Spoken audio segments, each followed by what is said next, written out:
beautiful setting for a wedding, isn't it? Yeah, Paul always had a weakness for the ocean. And pretty ladies? Just following the lead of my best man and best friend. In fact, if it hadn't been for Houston, Bonnie and I never would have met.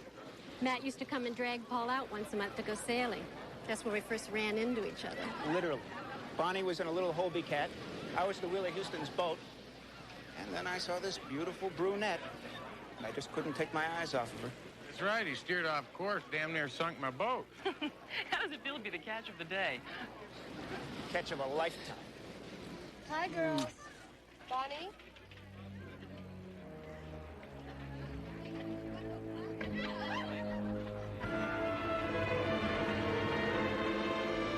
You're a lucky man, Paul.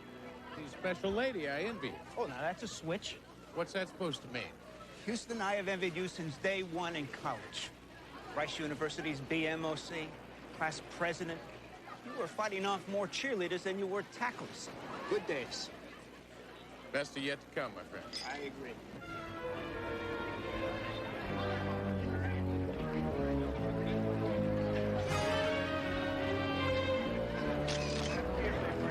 Good. Hey, Lois, can I get a copy of that snapshot? One of each.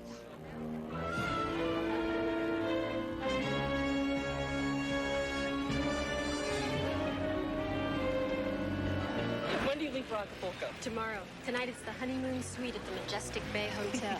And then first thing in the morning, it's up, and away.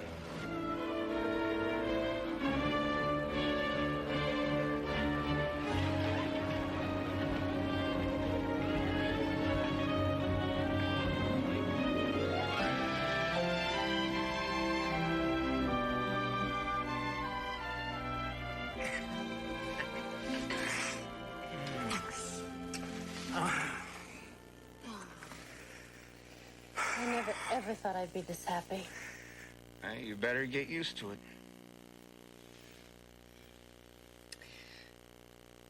I have a confession to make. You do. Don't worry about it. I took you for better or worse. Good. 'Cause I'm a tickle freak. Oh, well, all's fair in love and war. Oh.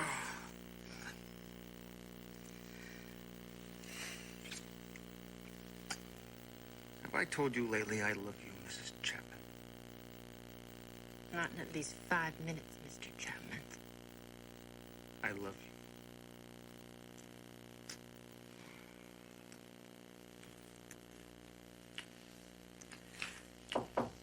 Room service. Surprise. Don't you go away.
Still piecing it together.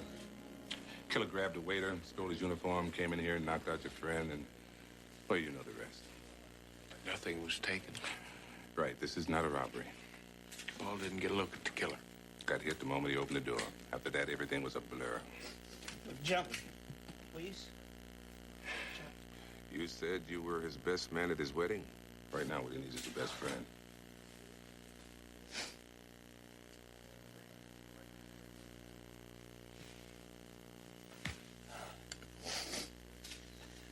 I watched it happen. There was nothing I could do. Bonnie kept calling to me for help, and all I could do was watch. thing you could do. I better go with him. No, I have to. Oh, I have to! You can't go with her, damn it! She's gone, Paul. She's gone.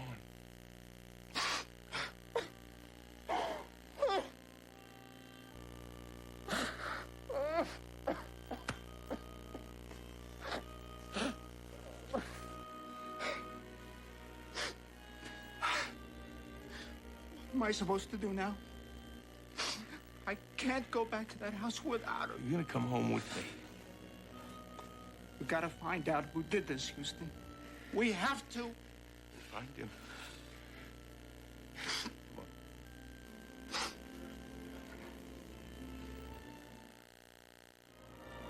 All right, since Paul was just knocked out, there was nothing stolen.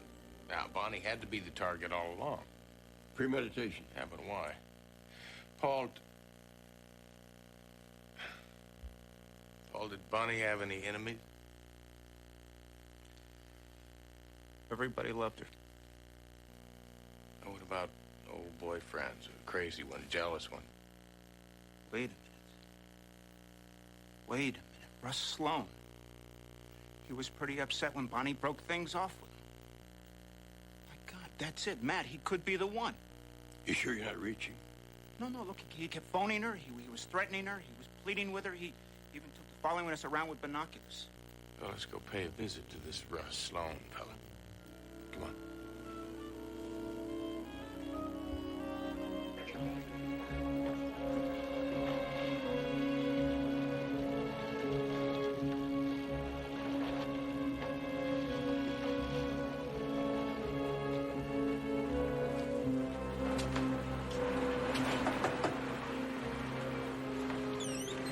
Russ Sloan? What do you want? Bonnie's dead. I know it. Look, my name's Matt Houston. I'm a private investigator. Paul's asked me to look into Bonnie's death. So why are you talking to me? Could we go inside and talk for a minute? Did he tell you I killed her? Where were you last night, Sloan? I'll handle this, Paul. Hey, you know, you got a hell of a nerve coming over here accusing me of murdering Bonnie. I loved her so much. I just want to talk to you for a Hey, minute. I was out to dinner when she was killed. I got a restaurant full of witnesses. It says here you were in the room when it happened. That you watched the whole thing. I'll tell you something, pal. If it had been me married to her, I sure as hell would have been man enough to protect her.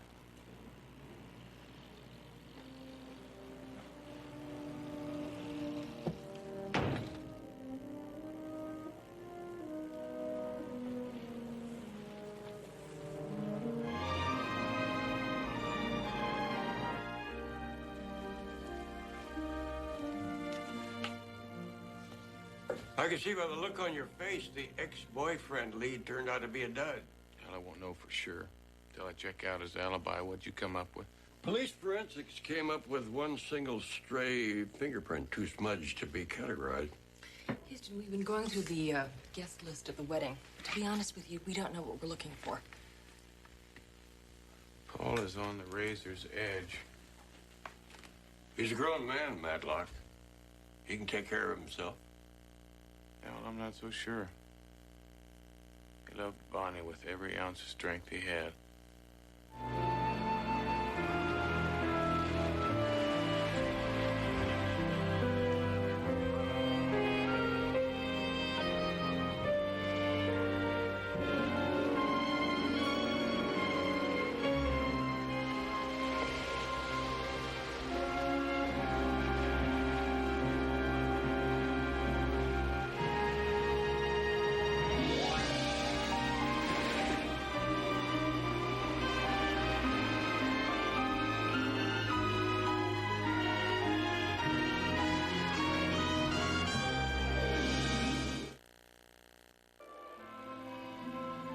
Commend our brother and sister to the Lord, and the Lord receive him and her into his peace. Raise up his body and hers on the last day. Ashes to ashes, dust to dust, in sure and certain hope of the resurrection and to eternal life. Amen.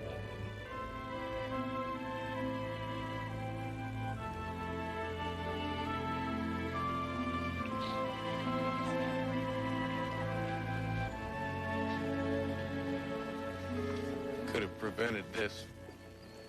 Had no way of knowing, Houston. Paul was my best friend. College, we were always around to give each other a helping hand. Now he's gone.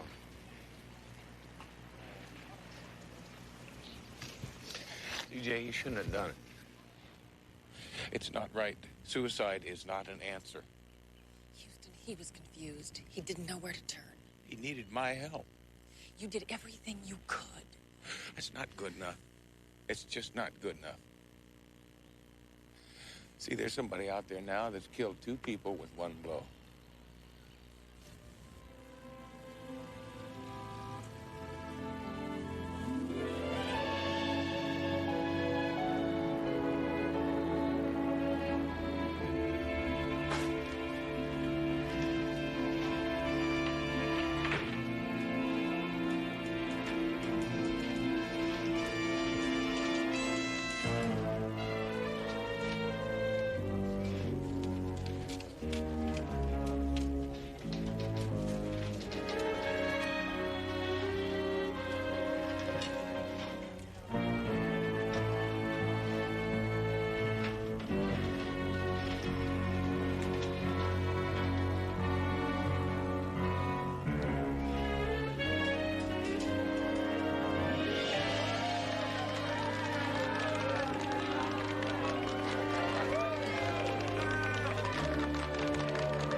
I thought you'd be interested in this.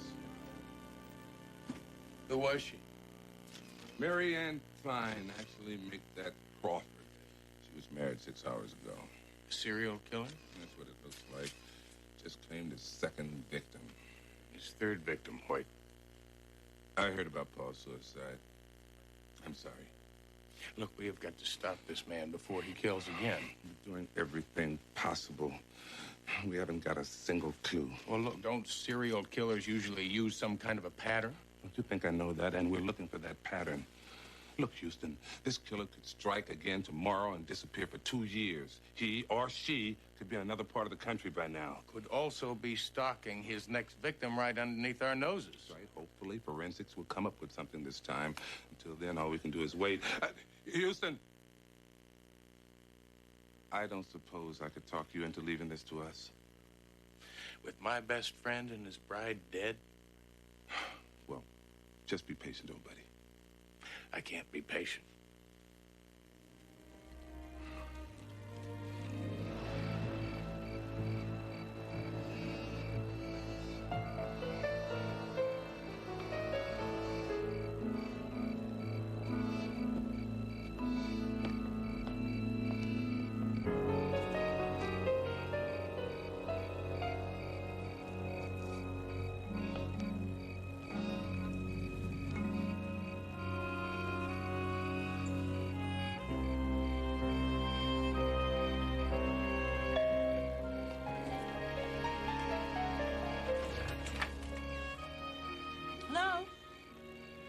Nora, who is it?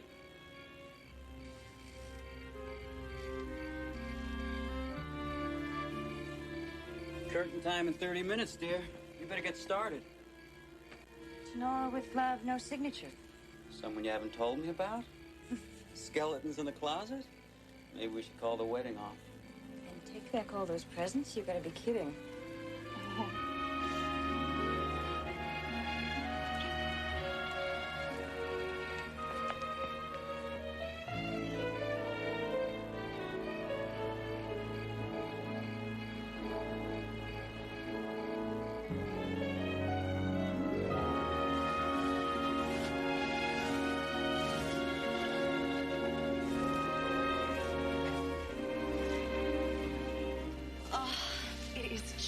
lovely. I absolutely adore it. Thank you.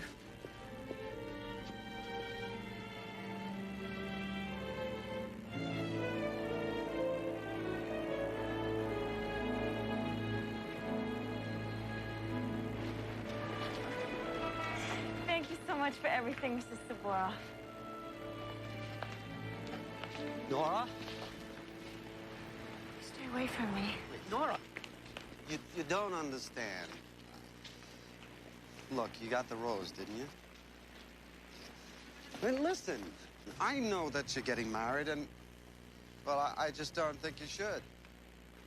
I'd say you are the last person who has the right to say that.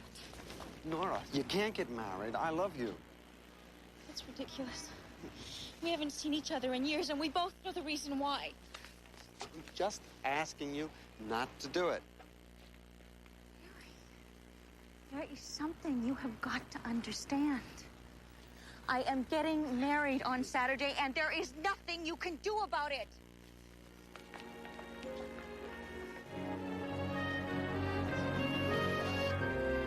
Still at it, I see.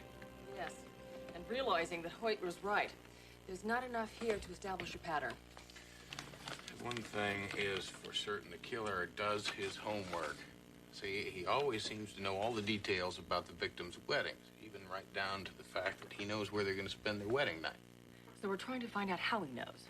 Baby's putting together a list right now of all the merchants and vendors that serviced both weddings. The caterers, the musicians, the people who make the place cards, the whole works. And if one of those services was used for both weddings... It means that one of their employers could be our killer. Bingo. This is the only one that serviced both weddings. Parkdale Floors. This is a very small business here. I haven't had any regular help for years. But you did supply flowers to both those weddings. Yes. Well, it just seems like a coincidence that both parties decided to use you. Well, actually, I was the one who contacted them. As I said, this is a small business here, and I have to drum up as much as possible myself. How do you know these people are getting married? I subscribe to a clipping service. You see, they collect all sorts of news items to sell to various merchants. Me, I'm interested in weddings. And this clipping service lists every single one of them. What clipping service do you use? Mackenzie's clipping service.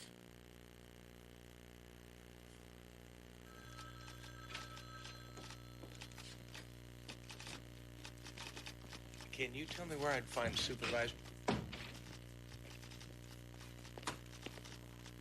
Excuse me, miss. My name's Matt Houston. I'm a private investigator. I wondered if you could point me in the direction of the person who does all the wedding announcement clipping. Oh, we all clip everything. We're just assigned to different papers. However, most everybody's gone home for the day. I'd like to come back tomorrow and talk to my staff. Thank you.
glad he's all right.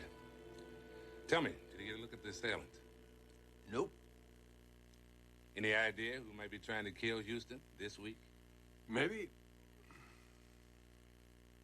Do you people care if anyone tries to kill Houston? Nope.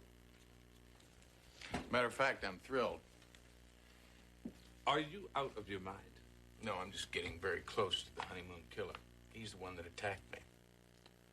But you can't be sure of that. Look, Hoyt, I tracked the killer to a downtown clipping service. Now, no one followed me there, but somebody tried to kill me on the way out. I was getting too close. Honeymoon killer works at the McKinsey clipping service. Okay, Houston. Sounds like you got enough to get a search warrant. It'll probably take me till morning. I'll call you when I get it. Thank you, Michael. Mm-hmm. Give you a ride home?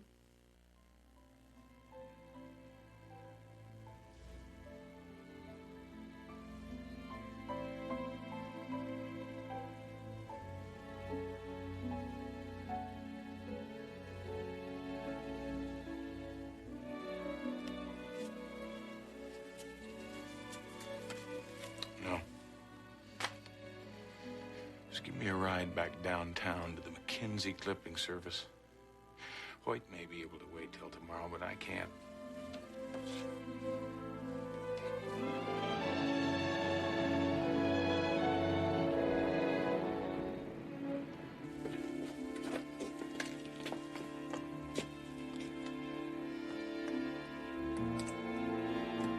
There is a trick in opening this kind of a door. I know. I'm just gonna get a little bit to the left, and that ought to do it. If you would allow me, we used to teach this trick in the company in special classes. I think it was my old rival Karpov who perfected the technique.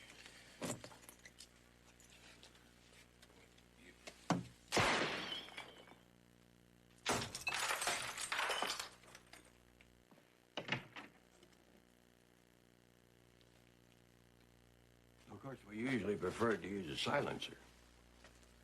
What are you doing? Paying for the Karpov technique. Oh. So, what we need is a complete list of all the employees, and the supervisor probably has that.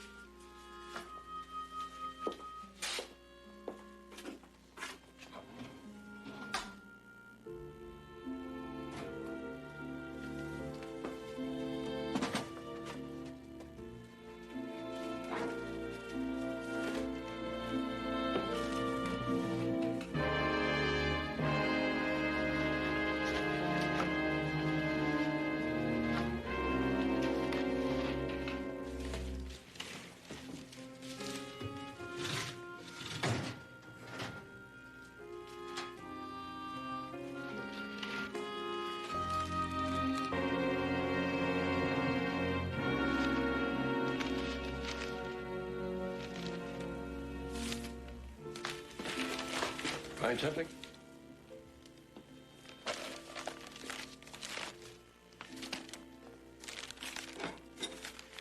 Think I found our killer.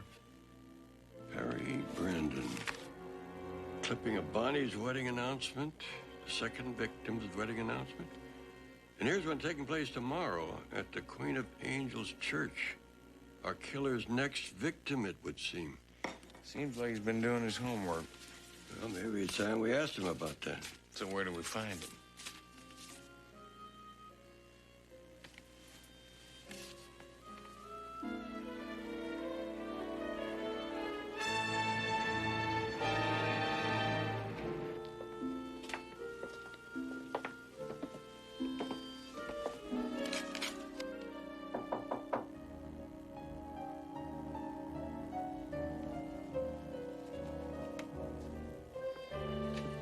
What are you waiting for?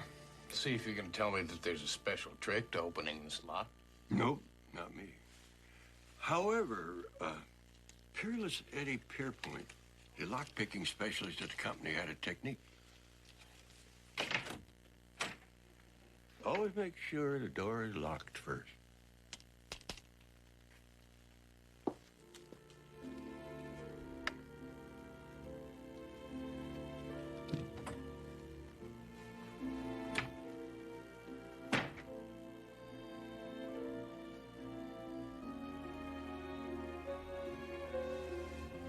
I don't care for his decorator.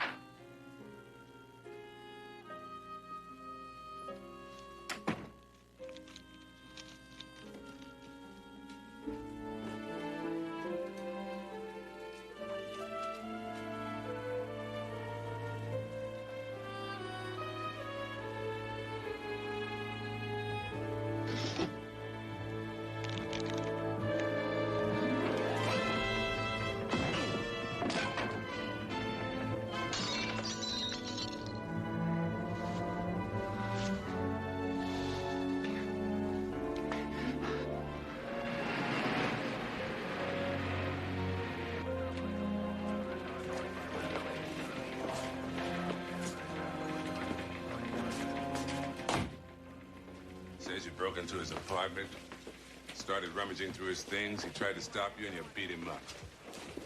Don't worry, I don't believe him. So, you just gonna let him go? Because I have no choice. Everything we've got on him is illegally obtained evidence. Now, why didn't you wait until I got the search warrant this morning? Because I didn't want somebody else to get killed in the meantime, Hoyt. Now, I'm telling you, he is our killer. You're probably right. His records show that he underwent psychiatric treatment in college. His girlfriend broke up with him, and he beat her half to death. But if we book that man now, they'll throw the whole case out. So what do you want us to do? Just wait until he kills the girl we saw in the clipping we found? No. We put a tail on him. We put a unit 24 hours at his apartment, and I'll be at that Queen of Angels church in the morning at the wedding. Houston, look, you've done a hell of a job on this one. But we will carry it from here on in. Something bothering you, isn't it, boy? Yes, it is. It's all too simple. It's just gone too easy. I mean, the closer we got to Brandon, the easier it got. It's almost as if he wanted us to find him. Wonder why? Let's ask the psychiatrist. We psychiatrists aren't supposed to give out information like that. Let me guess. Now is when you start quoting from your book of ethics on patient's confidentiality. I have no other choice. Besides, I haven't treated him in over 10 years. Well, suppose I tell you that your former patient, Perry Brandon, has killed 2 women. What? You mean he actually went through with it? Murder? You knew in advance? Well, no, I mean... Well, he talked about doing it, but I didn't believe him. I can remember he sat in my office and he ranted and raved about this girl who rejected a proposal of marriage. A girl that he'd spotted in one of his college classes. You know, Brandon was a shy type. He kind of admired her from afar. He started sending her flowers and letters from a secret admirer. And then one day, he shows up on her doorstep with 2 tickets to Las Vegas and tells her they're going to be married that night. And remember, this girl had never spoken one word to him. Of course, you said no. The rejection sent Brandon into a rage. He slapped her around. I remember he slapped her around quite a bit. That's when his parents insisted that he come and see me. This girl, what's her name? I'm sorry, gentlemen. I've told you too much already. Look, Doctor, if you don't give us the girl's name, she's going to die.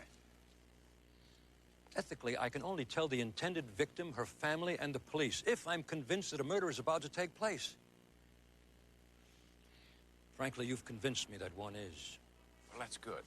That's good. So give us the girl's name, then you can go back into your office and be ethical as hell. Call the police. But just give us the girl's name. Her name is Nora. Nora Fulton.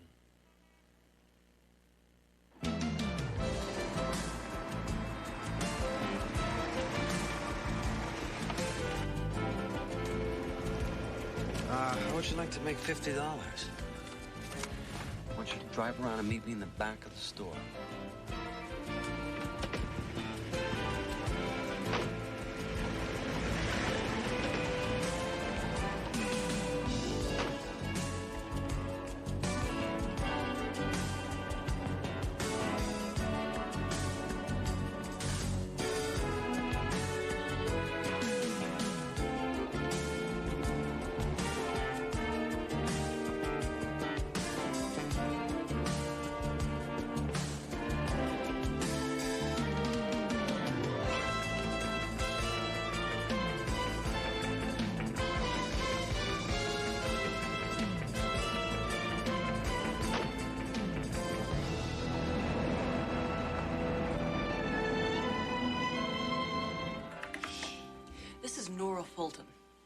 I knew it. That's the same girl that Brandon has a picture of in his apartment and office. What's her marital status? It's funny you should ask. She's getting married today. Well, that explains what set him off again. Why would he want to kill those other girls if all he wanted was Nora? Don't you see, if he just killed Nora, he would be a prime suspect. Remember, he attacked her in college. So he killed those other brides so it would look like a serial murder? That explains the stuff that we found in his office. He was reading up on serial killers. He wanted the police to believe that the killer was somebody who hated all brides, not one in particular. He made that other announcement to throw us off, which means, Which means that Hoy's at the wrong wedding. And we've got about 5 minutes to get to the right one.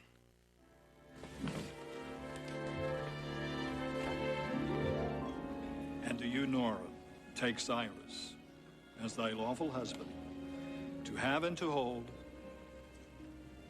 from this day forward, for better or worse, for richer or poorer, in sickness and in health, until death do you part. I do.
Excuse me, can you tell me the wedding party, where'd they go? All left. This is one of those short services. I do, you do, we gone. Where'd they go? Down to the water, I think. Something about a reception on a boat.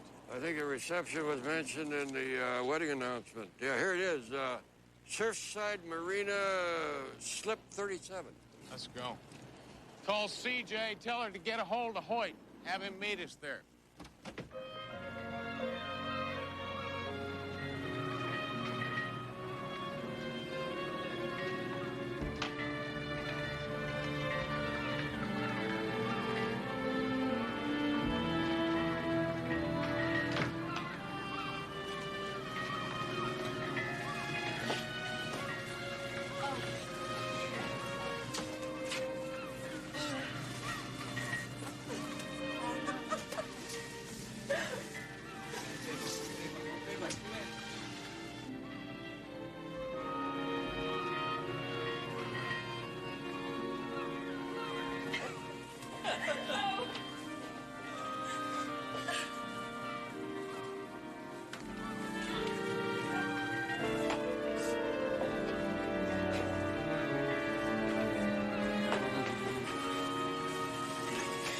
Are such romantic. Absolutely incurable.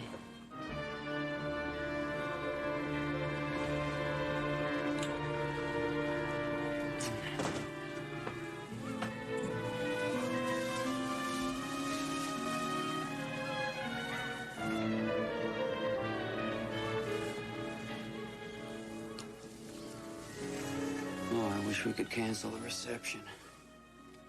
My sentiments, exactly.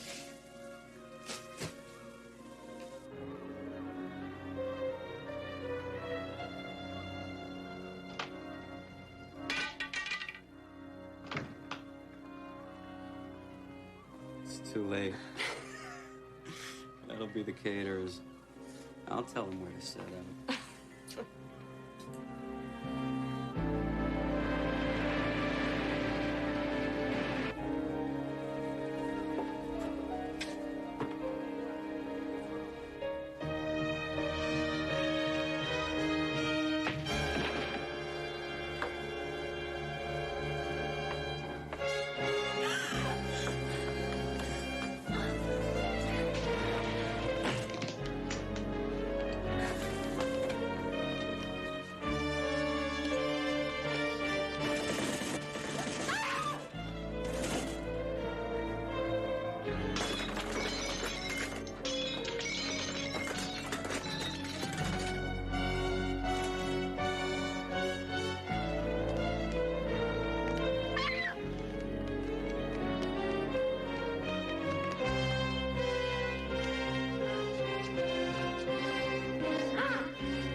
Hold it!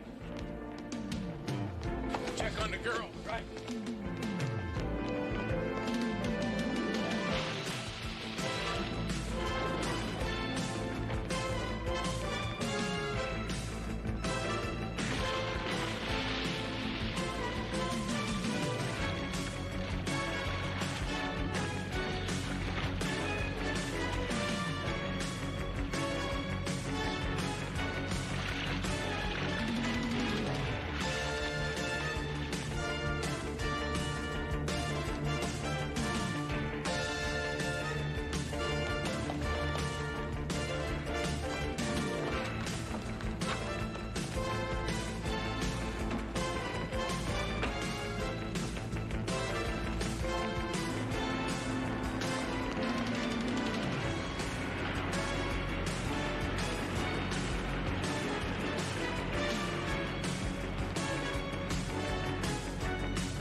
No, don't shoot me. Please don't kill me. Please don't kill me. Please. You know, I've been looking forward to this. But you're just not worth it.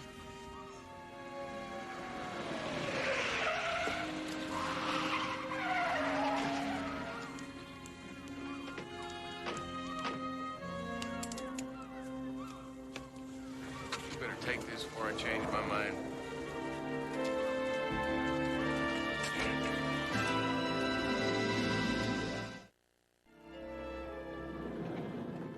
Never in your life will you have tasted such wine. Truly the elixir of the gods. Oh, you've already got me drooling. I just think $1,000 a bottle's a little steep. And it's worth every drop. But of course, I didn't pay $1,000 for it. It was a gift to me by an overly amorous, deep cover belly dancer on the Isle of Crete. Well, I mean, a bottle that valuable, we probably ought to keep it in the safe. Anybody can get in a safe. That's the reason I put it in here. Well, did they teach you any classes on how to get into a file safe at the company? I don't see you being very helpful. Having a problem, gentlemen? Chris and I were working on some legal stuff, but why are you guys here so late? We're just trying to get the file cabinet open.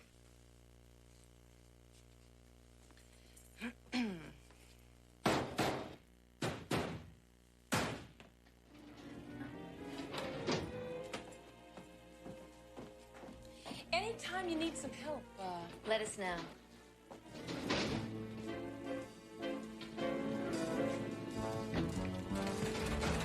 Here, come here.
these men around, I could find one even vaguely interested. But there's hope. I got a note from some guy at the luau last night to meet him here at the Catamaran at 3. Is it 3 yet? Past that. Oh. Well, it looks like the only thing I'm going to be taking home from this vacation is a tan line. Oh.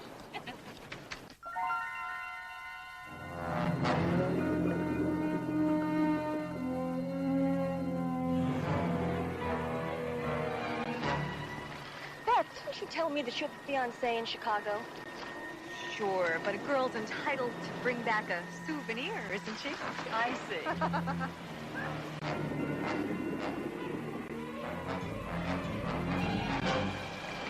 Time for a little more basting.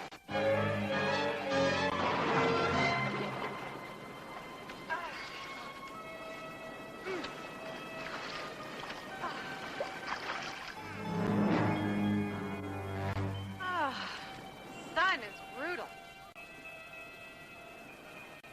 I think it's time for the plunge.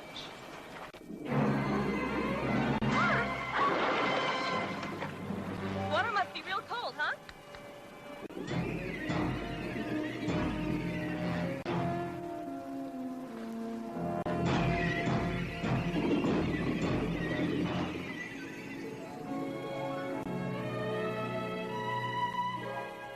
Whereby the aggrieved party of the first part does consent to contest a lawful testimony by a peripheral party, part and parcel 2.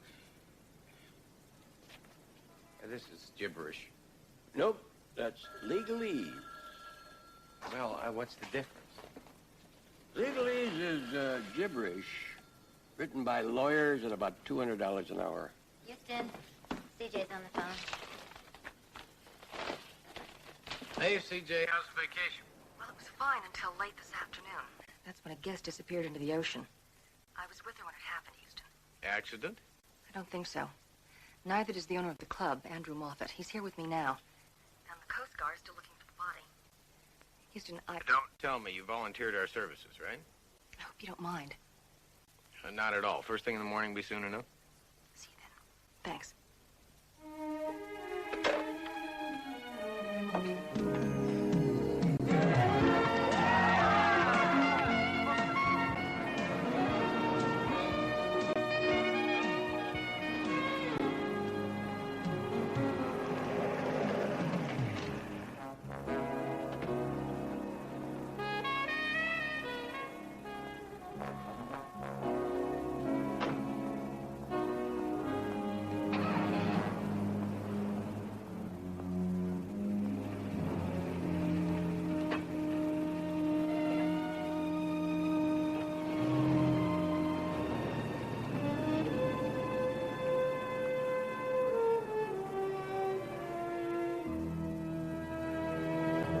I made a terrible mistake, you see.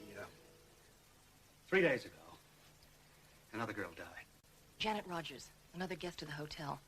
She was found dead at the base of a sea cliff. The next morning, I received this note. I killed Janet Rogers. I can kill whenever and whoever I want. But $1 million in cash under the split palm south end of the beach. Midnight. Tell no one or more will die. Nice basic extortion. I thought the note was some sort of a sick joke. You see, Janet Rogers' death looked like a simple accident. And the local surf punks have been harassing all the club owners in the area. Graffiti, smoke bombs. So you never really took the threat seriously? No. I never phoned the police. And I never made the payment. I guess I might as well have drowned Beth myself. Well, you made the mistake of omission, Mr. Moffat, but you're not guilty of murder. Most important thing is that we try and prevent another one. CJ, you better get on the phone to Hoyt.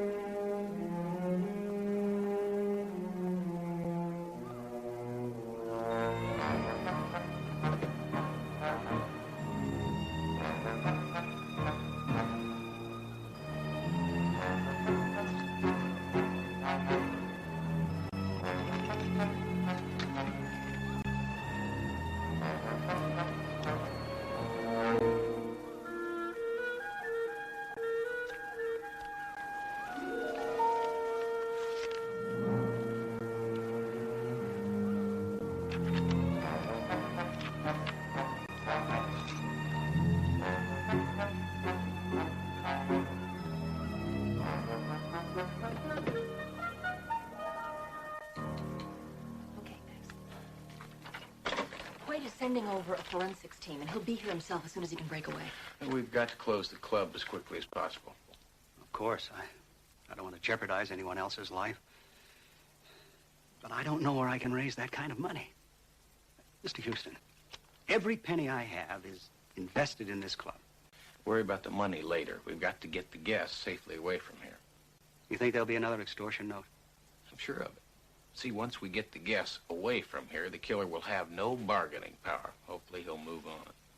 Or kill me. Mr. Moffat, do you have any idea at all who's behind all this? For all I know, it could be one of the guests.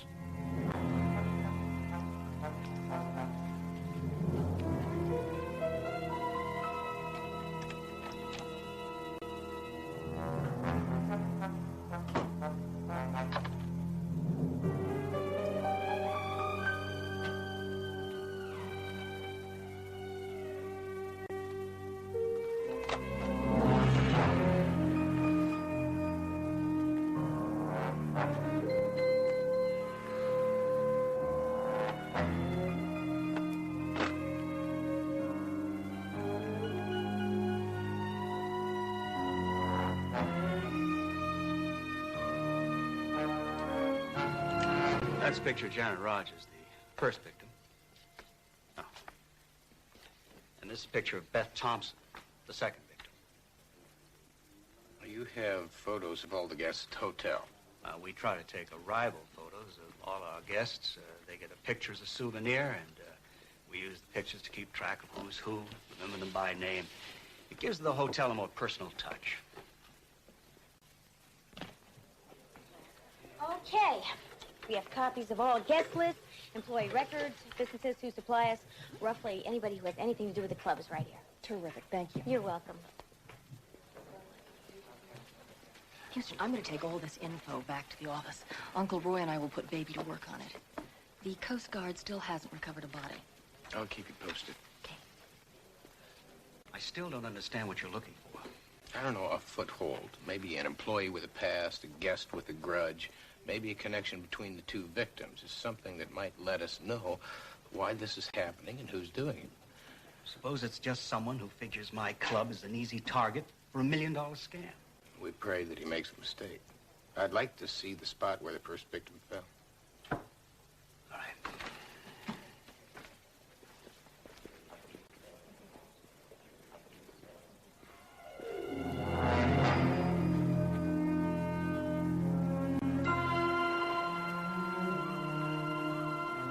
Where her body was found on the rocks below, we figured that Janet either fell or was pushed from right about here. It was festival night. Torches on the beach, fireworks exploding over the sea. How many people have been up here since then? Oh, any number. It's a very popular spot. People come up here to be by themselves or with someone else for a little romantic privacy. Now, CJ told me that the second victim, Beth, had received a note telling her to meet somebody on a catamaran. Now, Janet Rogers could have been lured up here the same way. You're right.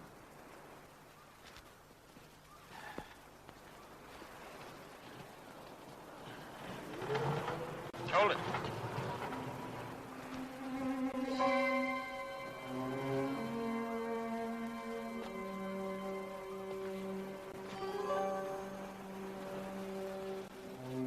That could be Janet's. Or the killer's.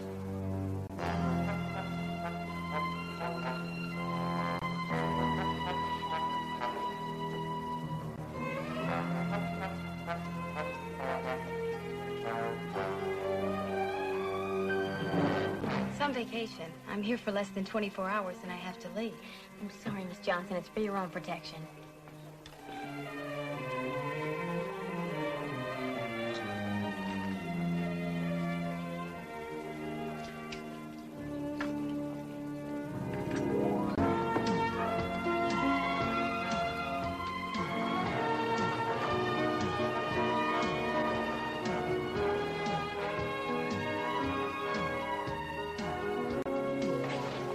I'll see if anyone has reported any jewelry missing, and I'll check with the staff, see if they can recognize the earring.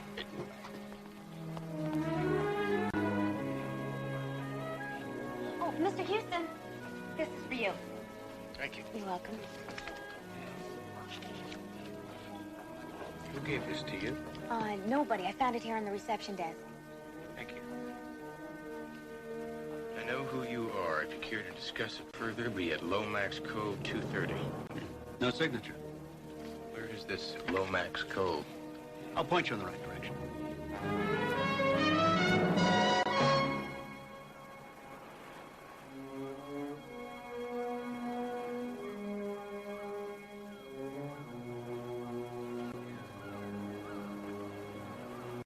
Actually, I thought you were a lot smarter than this.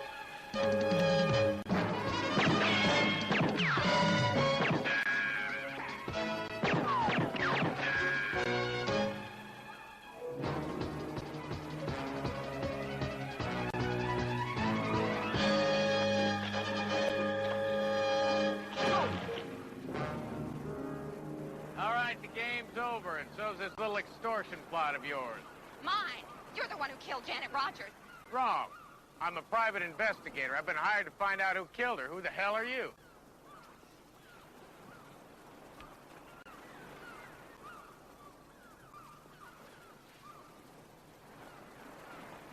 Joey Martin, private detective. We're on the same side.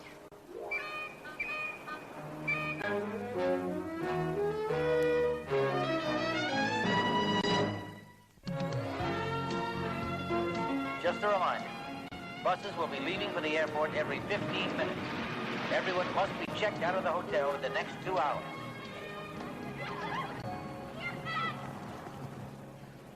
Houston, you're just lucky I had the presence of mind not to kill you. You did try and kill me. I'm just lucky you can't shoot straight. You're just jealous because I'm a lot farther along in this case than you are. Wait a minute.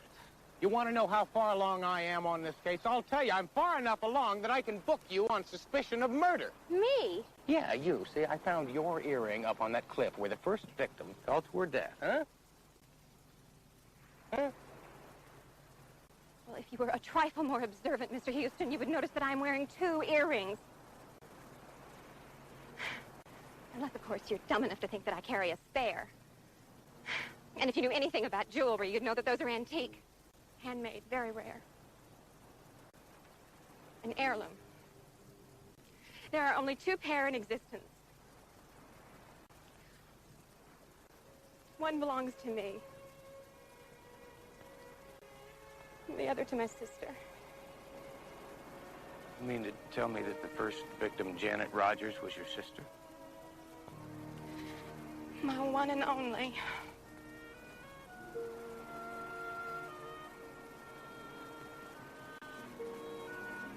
Sorry.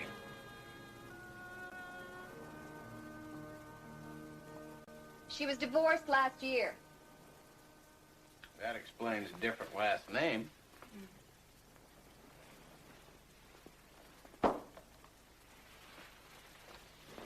She never quite got over the divorce. I convinced her that a vacation here might be the best medicine.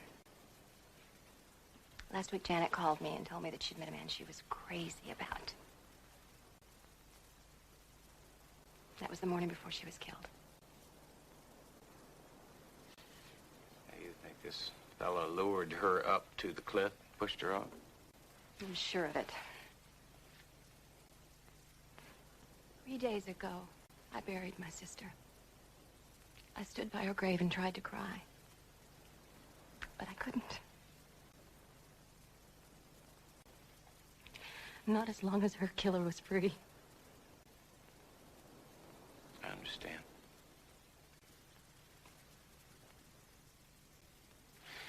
Look, what made you pick me for your #1 suspect? I worked up a profile on the killer based on my sister's description. You matched it. Tall, handsome, brown eyes, mustache. And your car. Janet said he drove a red convertible. What if you'd killed me? I'd have had one less suspect to worry about.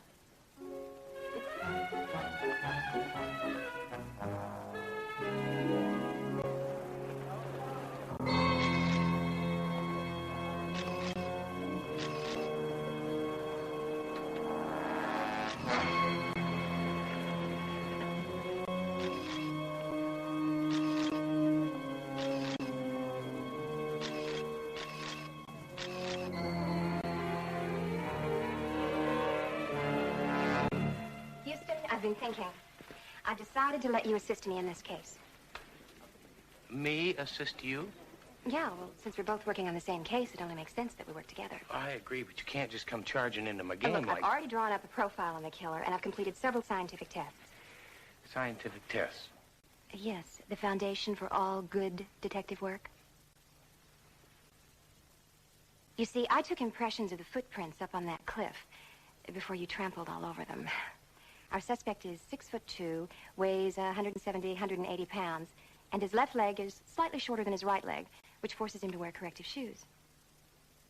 Now, all of that was readily apparent from the spacing and depth of the footprints. Any distinguishing birthmarks? Let's don't forget about the dark hair, dark eyes, and mustache, and the red convertible. CJ, Uncle Roy, this is Zoe Martin. Hi. How do you do? Nice to meet you. She's a private investigator. Her scientific methods nearly got me killed earlier. Well, maybe so, but she also just described our prime suspect.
In the club guest list, there was one man whose name was a phony. This man. He called himself Tad. Tad Peterson. Tad Peterson does not exist. But Frederick John Logan does. Once we had the phony name, Hoyt was able to track down Logan from the fingerprints on the traveler's checks he used to pay his club bill. Convicted felon. Extortion is his specialty. According to Hoyt's sources, he is very professional, very persistent. But why did he choose my beach club? Well, it's isolated, rather small, caters to the rich. That's his M.O., Mr. Moffat. A year ago, he pulled the same number, an exclusive club on Long Island. The result was 3 dead bodies and $2 million ransom. We are dealing with a very calculating, methodical, and lethal businessman. So my only sister was a victim picked at random. For business reasons. Says here that he's got dark hair, dark eyes, mustache, weighs 178 pounds, and wears corrective shoes. Somehow I don't quite feel like saying I told you so anymore. We'll find him, Zoe.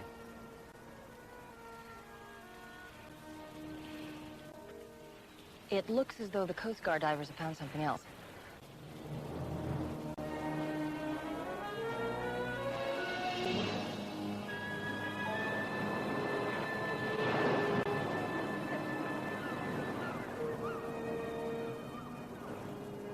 Thank you. I tried to get here earlier, Houston, but I got a gang war in progress, a major drug bust about to go down, and some psychos running around killing hookers. Whoever named this place the City of Angels got a sick sense of humor. Well, at least we've identified the man behind this one. Any luck on the all points on Logan? You know, an APB is hardly sufficient. We need protection from Moffat, a tracer on his telephones, and a rotating staff of at least 3 detectives to patrol the grounds in case Logan decides to make a ransom note drop. Just what I need. Another private eye. Would you let me handle this, please? Houston, he's just a cop. Don't let him bully you. Just a cop? He's just trying to help us. Just a cop? We don't want him getting in our way. Your way? He is on our side. Houston, we've got the situation under control. Hey, hold it! Thank you. Now, if you don't mind, we'll sit down. We'll logically go through this and discuss the next best course of action. All right?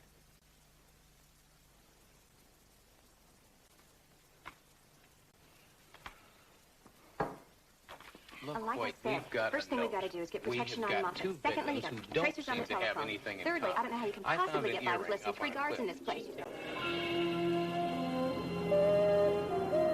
Testing. 1, 2, 3. Testing. 1, 2, 3. Testing. 1, 2, 3, 4, 5, 7, 8.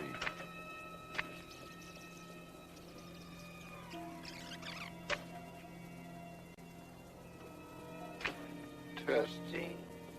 1, 2, 3.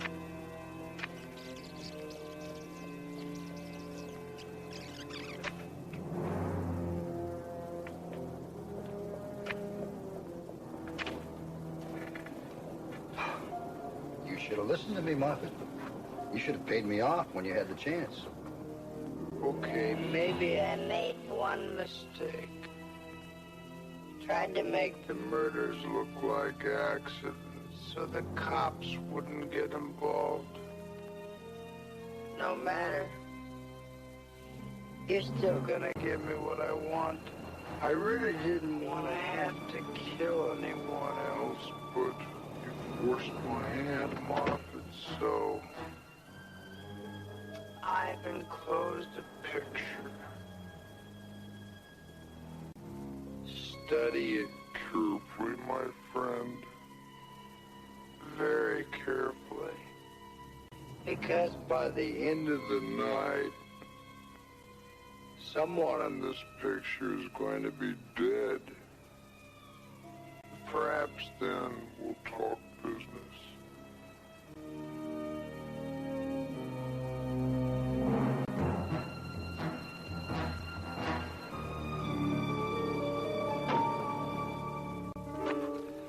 Got to track down all the guests in this photograph, put them under some kind of protection. Most of them are from out of state. Some of them have gone to other clubs to finish up their vacations. It could take all night. Better brew some more coffee, Mr. Moffat. I'll call and arrange for extra personnel. See, Jake, I think it would save a lot of time if you went back to the office, ran all the hotel guest names through Baby. See if we can find out where they can be located now. Okay, on my way. He's playing with us, you know. Yeah, I know that. Worst part is he's winning.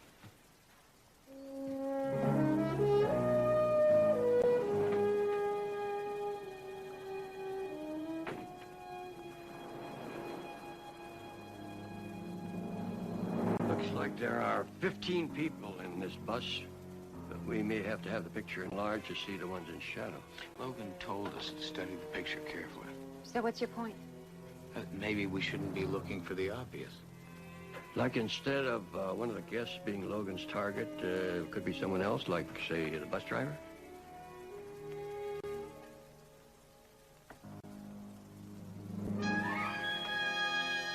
CJ.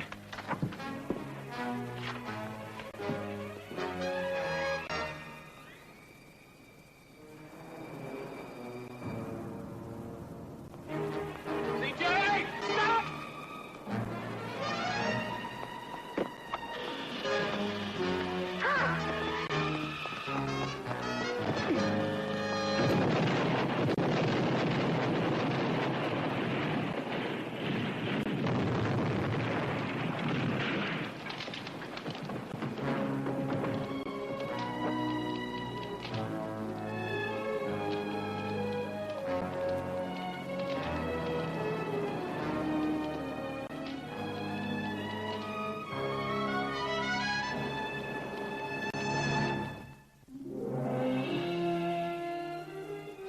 Seems I picked a worthy adversary. You saved the woman's life. Congratulations. But that won't stop me. No, just makes it more interesting. And because you've involved other people, the ante of our little game has gone up. Deliver $2 million to the phone booth in Franklin Park on the corner of Miramar and Maine. 2 p.m. today. Come along. No cops. Please don't make me kill anyone else. $2 million. I was having trouble raising one. I'm telling you, I don't have that kind of money. You know, Logan doesn't know that. We've got to go ahead with the drop as though we had the money. Hopefully that'll buy us enough time before he finds out we're bluffing. It's the only shot we have at him. Big risk, boy. Yeah, I know. That's why I'm going to make the drop. Hoyt will back me up. I'll arrange to have you wired. I think it'd be best if Matt drove Moffat's car. Houston, I'm going with you. You know as well as I do that if Logan sees 2 people in that car, he may bolt. Logan killed my sister. I'm gonna nail this guy. I know how you feel, but under the circumstances, there's no way... You can't leave me behind. Do you always get what you want? Most always. All right, I'll talk to Hoyt, see if you can ride in one of the tail cars. Ride along in one of the tail cars? Forget it. I told you this is too dangerous. Forget it. Just forget it.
He's wired.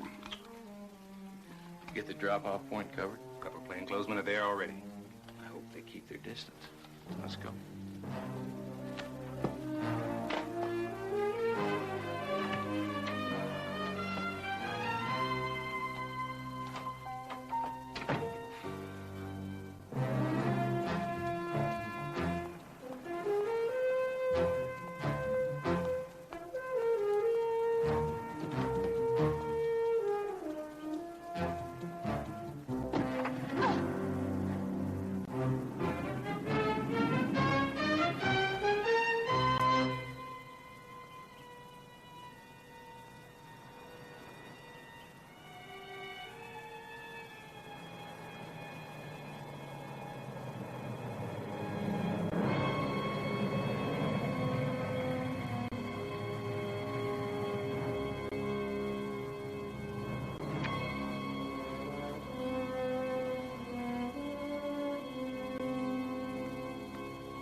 Yeah?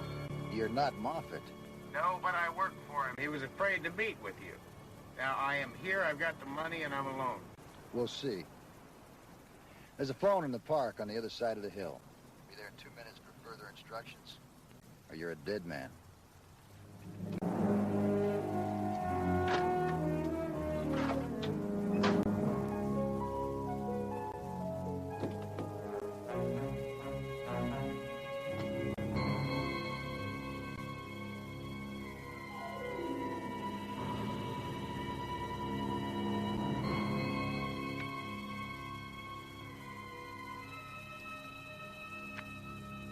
He's suspicious. I've got 2 minutes to get to the other side of the park. He's testing me to make sure that I'm alone. Just be careful. We'll blow the whole setup. Stop worrying. We'll keep our distance. But when you're ready to make the drop, give us the location and we'll be there.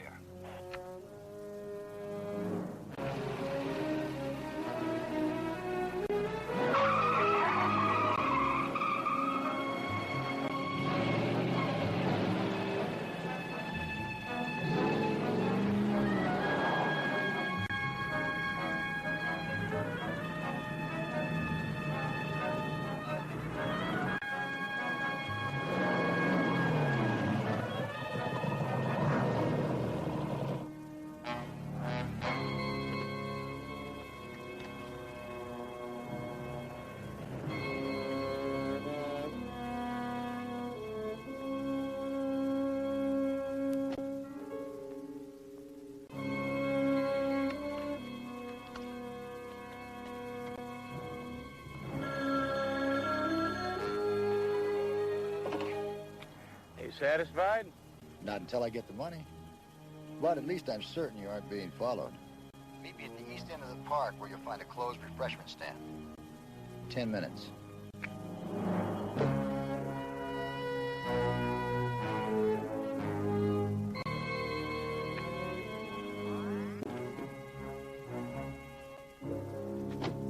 Well, all right, it worked. He thinks I'm alone. Just don't get too close to me. Sure, sure. But where's the drop point? Wants me to meet him in about 10 minutes.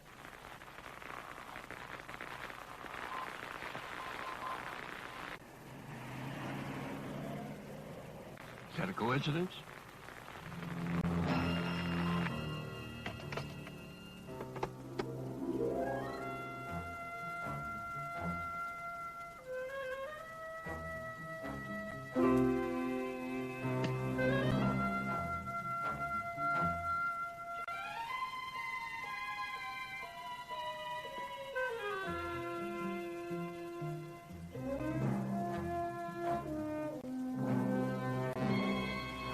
Keep coming.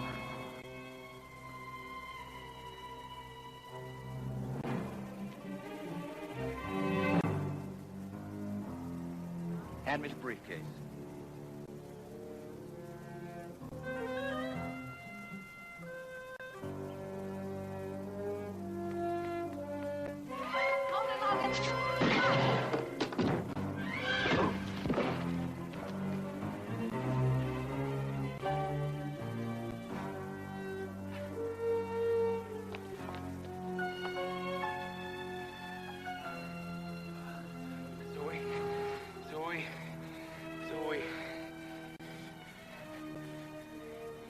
Zoe.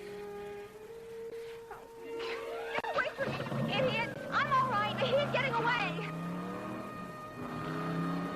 Wait a minute. Oh, nice job, P.I. Bulletproof vest. One of us knows what we're doing.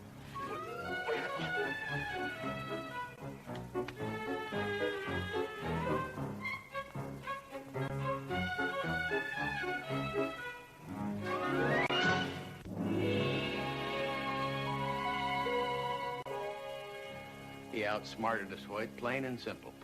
Simple is the operative word here. And I suppose letting Logan shoot you is your idea of scientific detective work? I wore a vest. I had the downside And covered. you almost got your backside blown off. While Logan got away. We'll catch him. No, we won't. You're both off the case. From now on, this is strictly police business. You can't do that. We've been here from the very beginning. Hello? Okay, now start the tracer. Moffat, we had an agreement. You broke it. Nobody ever does that to me and gets away with it. I'm sorry. I'll do whatever you say this time. I hope you do. For your sake, because now it's personal. Your guests are safe, but your family isn't.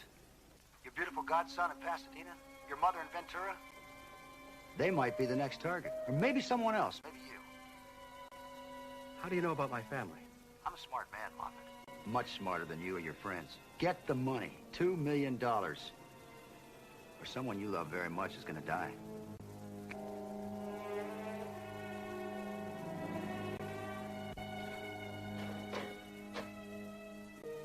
Thank you very much.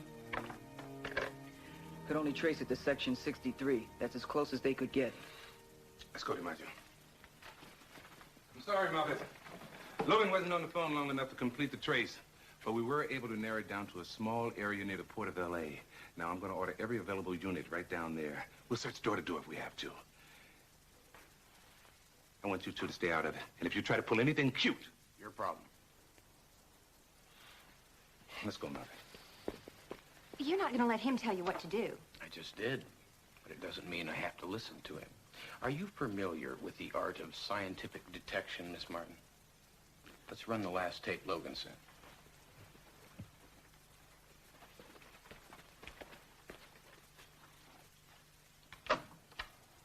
Deliver $2 million to the phone booth in Franklin Park on the corner of Miramar and Main. Here. 2 p.m. today. That whistle in the background. Now, I just heard it when Logan called again. So? Well, did you hear the sequence of boat whistles? It's a signal that a ship uses when it approaches a drawbridge. There's only one drawbridge in the port of L.A.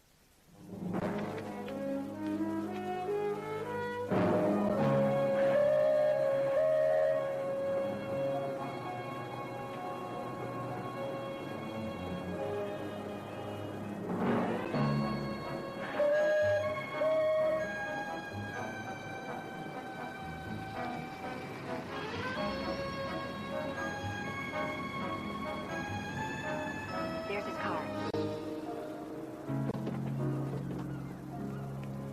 Big place. I'll take the front. Now, this is turning out to be a hell of a relationship. This isn't a relationship. This is a business. Is it? Okay, you take the front. Considering our past experience with Mr. Logan, I'd say there's a high degree of probability that he'll choose an alternate avenue of egress. Is that a scientific deduction? Women's intuition. Great.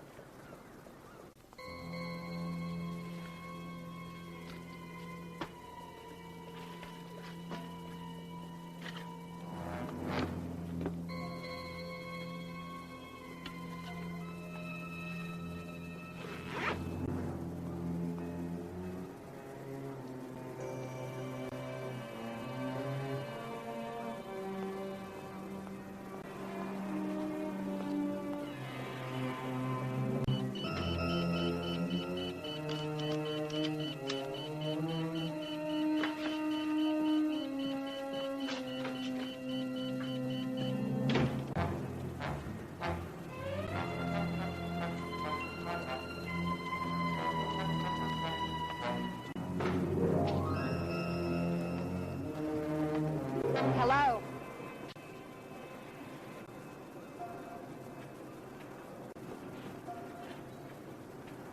I thought you were dead. Well, I'm not. But you are. Zoe? Drop the gun, Houston. This is between Logan and me. He killed my sister. Now, look, I know how you feel, but... I said drop the gun. Now kick it away.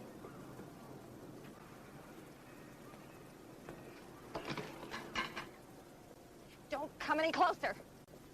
If you really know how I feel, you'll let me handle this my way. Look, let's talk about this. Let's not.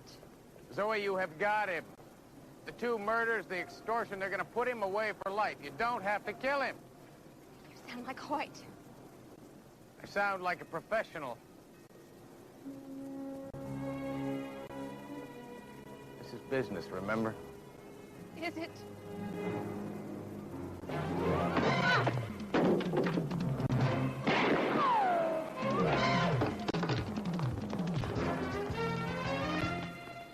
Just go get him! Another order.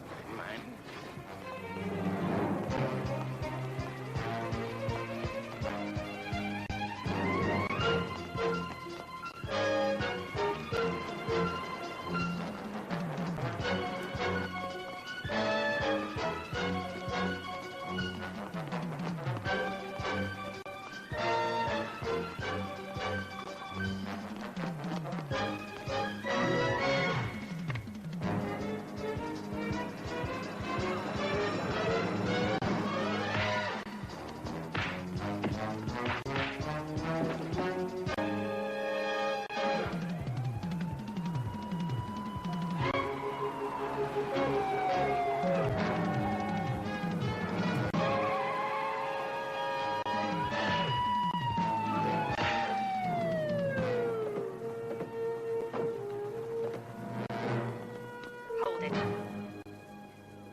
Don't worry, Houston.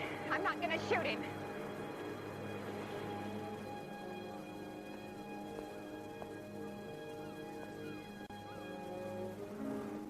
He's not worth it.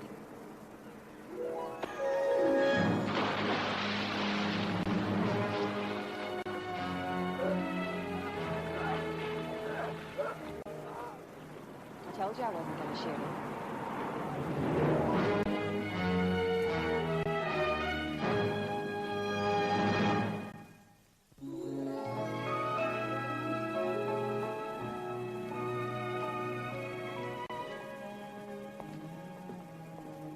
Here you go.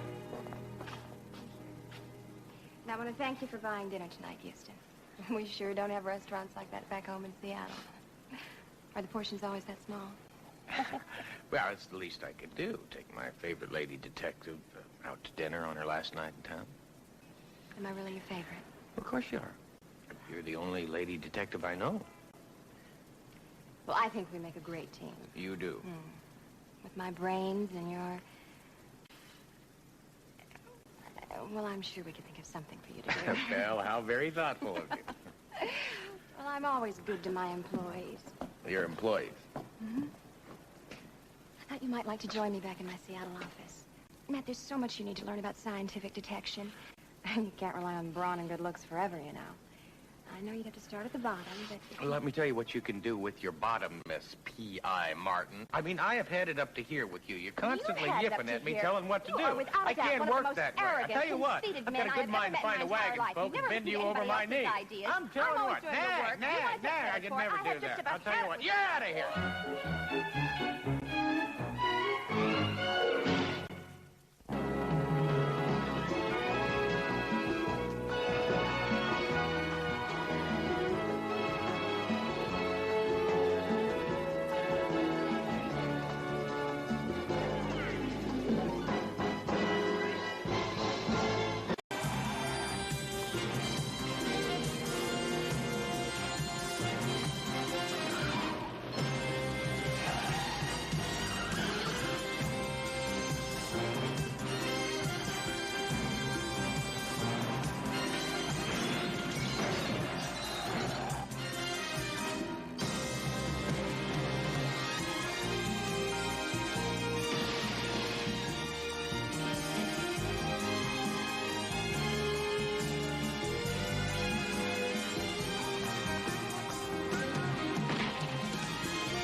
Party animals. Let's go to Nick's place. What do you think, Joe? I think we have a 6 a.m. flight tomorrow. Hey, no problem. I'll get you there on time.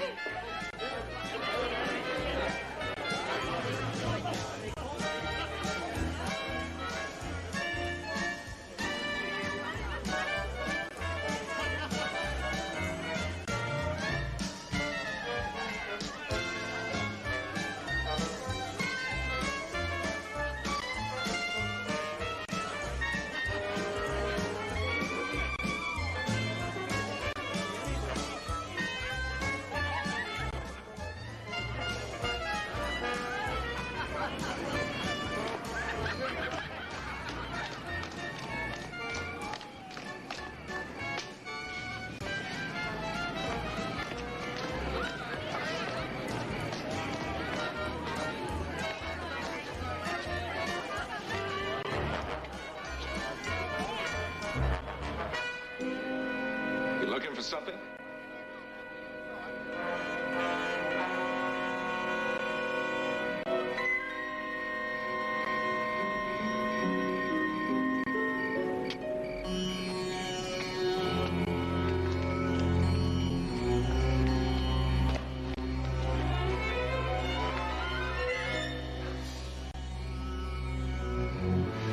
What do you want? Money?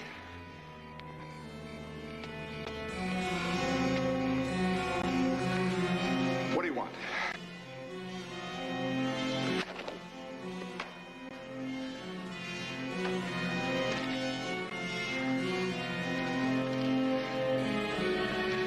No! No!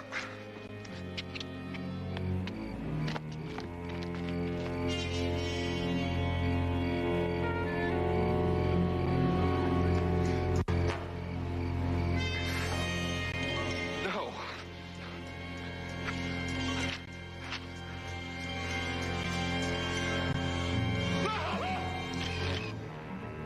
There you are. We've been looking all over for you. Run!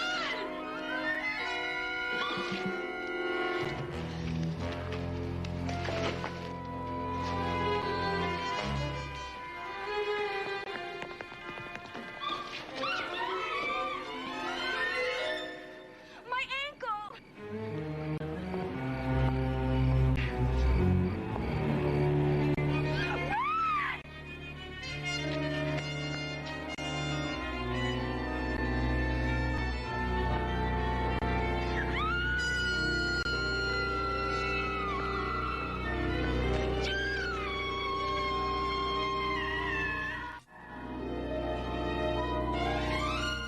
I don't know, CJ. Maybe the blue's a little more, Impressive.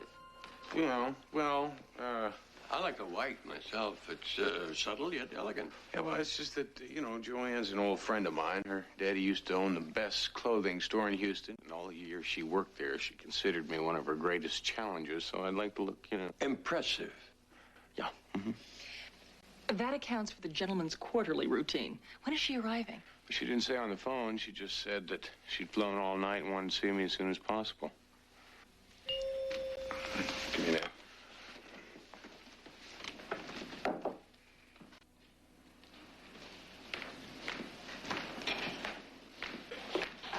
Joanne, it's great to see you after all these years. Houston.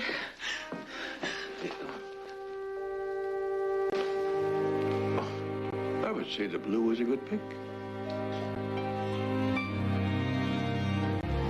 So you stumbled onto this stewardess you fly with, Bess Jordan. taking pictures? Of the murder. It was horrible. Once you ran, where did you go? Home. My roommate wasn't there. For a while, I couldn't stop crying. And just as I started to phone the police, Bess called me. From where? I don't know. She'd gotten away. Oh, they stabbed Lana. Bess told me to get out of town as fast as I could and to trust no one, not even the police. Why would you say something like that? It's like she knew something, some terrible secret. I just grabbed the first plane. Man, you gotta help me. First thing that you have to do is go back there and explain to the authorities what you know about this whole thing. Not alone. Please come with me. I have a friend on the force in New Orleans. Haven't seen him in years. About time you had a reunion. Shall I have Chris book a flight? My own has a flight leaving in about an hour. Good. Now, CJ, I want you to stay here and mind the store. Now, while Uncle Roy and I get packed, you tell CJ everything you know about this Bess Jordan. Bess said those men would kill me if I came back, Matt. Don't you worry. I won't let anything happen to you. Houston, watch out for the nightlife.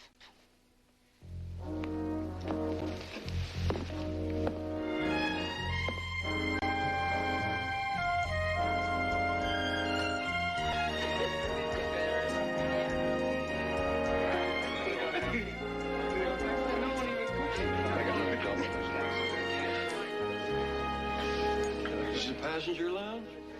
Looks more like a resort.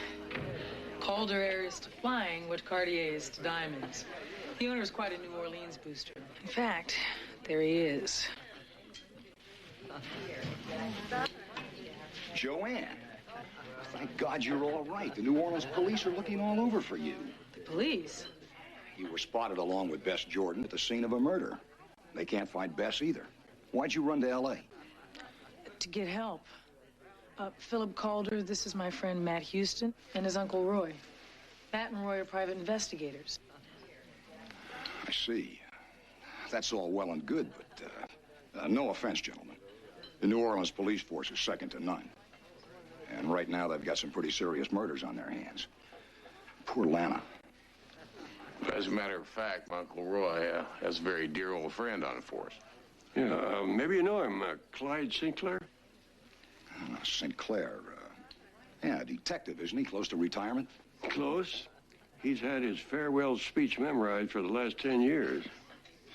Well, then, any friend of New Orleans' finest is a friend of mine. Sandy, champagne for these folks. If nothing else, we can celebrate the best damn town in America. Follow me.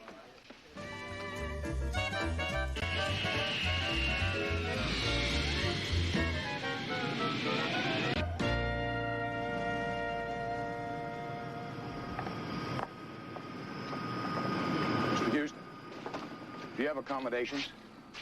Yes, we're staying at the Gulf Court Hotel. Oh, good. That's one of our best. If there's anything I can do to help while you're in town, just let me know. Thank you. You bet.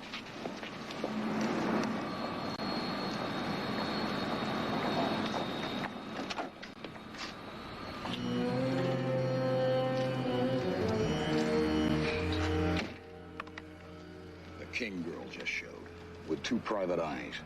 We still haven't found the other girl yet. Then we nail Joanne King, now, before she identifies you. Where do we find her? In the company of one Matt Houston.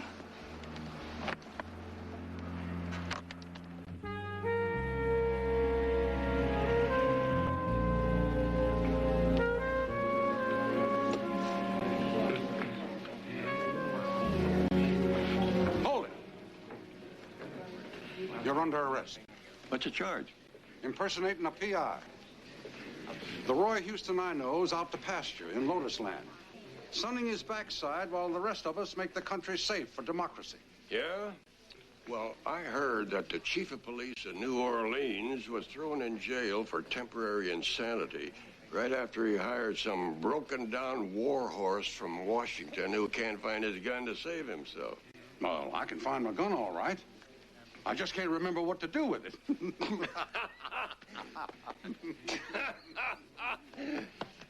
Clyde Sinclair. I want you to meet my nephew, Matlock Houston. It's a pleasure, Mr. Sinclair. Uncle Roy's told me an awful lot about you. Oh, well, in that case, the charge is slander. And, this is my friend, Joanne King. Yes, indeed. I'm obliged to invite you to the station house for a long chat, young lady. You know, I've always found those police garrets to be rather cold. Couldn't we have this chat in our room? You wouldn't be trying to take advantage of the 20 years we spent together in the trenches, would you, Roy? No, I think he's referring to the excellent brandy we had delivered up to our suite. Oh, well, come to think of it, police stations give me a chill, too.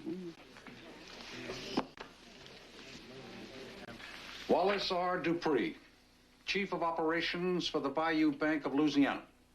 Recently arraigned for embezzlement and computer fraud. Charges dropped on a technicality. Now answering to that great parole board in the sky. I saw them stab that man. He's the latest in a long line of white-collar criminals to meet their maker in New Orleans. It's a note pinned to his chest. It's an order of execution, signed by a group called the Delta Tribunal. Who are they? They've taken up where the courts left off, in their opinion. The Delta Tribunal claims to be the sanitation department for the city's executive filth. Sounds more like a vigilante group to me.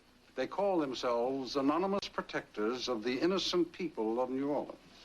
Innocent people like Joanne's friend? We still can't locate your other stewardess friend, Bess Jordan. You know where she is? No. All we got's her description. The airline can't locate her file photo. Joanne, maybe you've got a photo or a snapshot or something. Yes, I have the picture that was taken at the Dixieland Lounge that night. It's still in my purse, I think. Could you take a look? Hopefully that can answer one question. What Bess Jordan looks like. That's just a drop in the Mississippi, Uncle Roy. I mean, why was she taking photographs of a murder? Where is she now? And who are the people that make up this Delta Tribunal? If we can just get in touch with Bess Jordan, I have a feeling she'll be able to answer our questions. Talk to her. What do you mean? Bess called Joanne.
Dead, Matlock.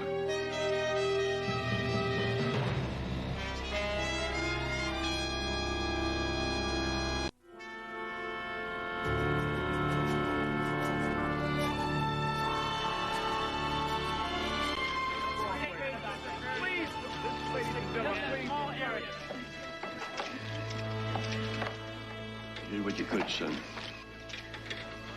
She traveled 1,500 miles to find me. She trusted me. I looked everywhere for Joanne's photo of Beth. Either she didn't have it, or the killer's got it now. And all because she walked into an alley looking for a friend. Please, listen, stand back, all right? Come on, we gotta get... Please stand back, all right? Oh, boy. Here comes the straw balls. Sinclair! Claire, what happened here? Oh, Captain, I'd like you to meet Matt and Roy Houston. These fellows are... Private investigators. I got your message. They were coming. The question is, why are they here? And why are they involved in official police business? You were supposed to bring that stiff in for questioning. That stiff was our client, Captain Conroy. Now, I talked to Detective Sinclair. He thought it would be all right if I questioned her here in her best interest. Oh, really? You got any more ideas in her best interest?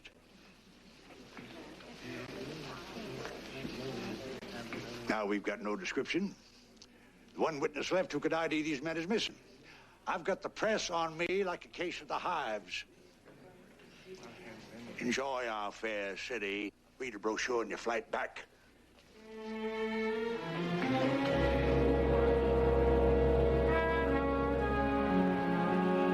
Conroy is from an old blue blood family. He's not used to seeing his name in the paper in anything but favorable print. He's taken a lot of heat. With his personality, I can't imagine why. Somewhere out there is a girl who can identify Joanne's killer. We're gonna find her before they do. Matt, I don't think my department's gonna cut into any further involvement on your part. Look, Clyde, if you have to back away from this one, we can understand.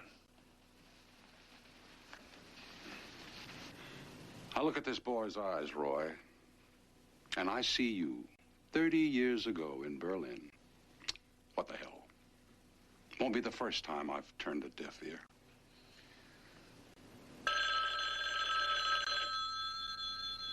Yeah? It's the C.J. Parsons. C.J. Houston, I talked the airline into telecopying Bess Jordan's personal record. It's not a lot of help. She was only there a couple of months, and prior to that, she seems to have no history. No history? Where she live? Well, until she disappeared, she lived with another stewardess named Vi Charles. Oh, what about a car? Well, apparently she owned a red late model Mustang. Well, I don't suppose the airline can explain what happened to her file picture. Well, the clerk that I talked to said that it was just torn out of the file. There is something rotten going on in New Orleans, C.J. I mean, why did Bess warn Joanne not to go to the police? I mean, what's going on here? I don't have an answer for you, Houston. Yeah, look, I know. All right. The first thing in the morning, we'll start with a visit to Bess Jordan's roommate. Thanks, C.J. Houston, I'm sorry about Joanne. So am I.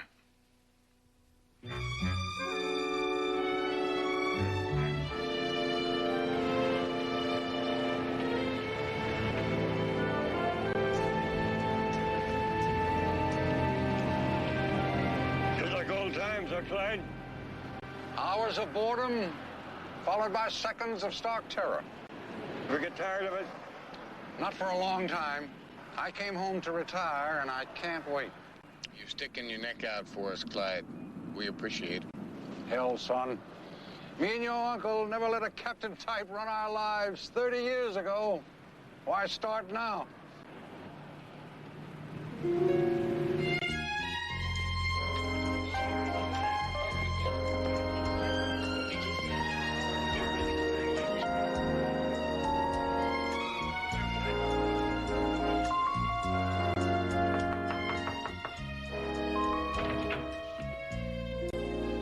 Got a couple of minutes?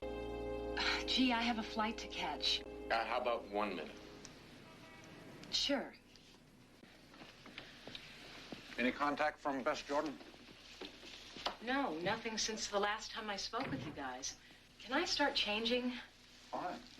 Thank you. Was Bess driving her Mustang?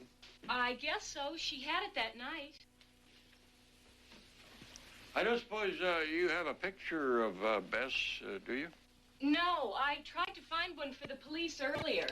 You'd think a camera nut would have at least one picture of herself. I mean, Bess took her camera with her everywhere. She was always stopping to buy film, taking pictures of the silliest things.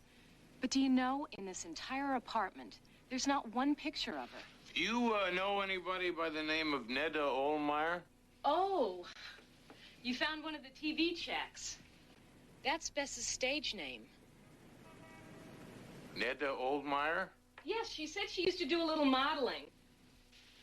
Those checks come every now and then from a TV station. You know, I didn't think to mention that before. Maybe someone should go to the TV station and ask about her. WMDL's near Tulane. Take us 20 minutes. You can drop me at the nearest cab stand. Where you going? Oh, you two old pros don't need me. Didn't say we needed you. Let's ask you where you're going. A camera store. See what's developing. Just a hunch. I'll give you a call.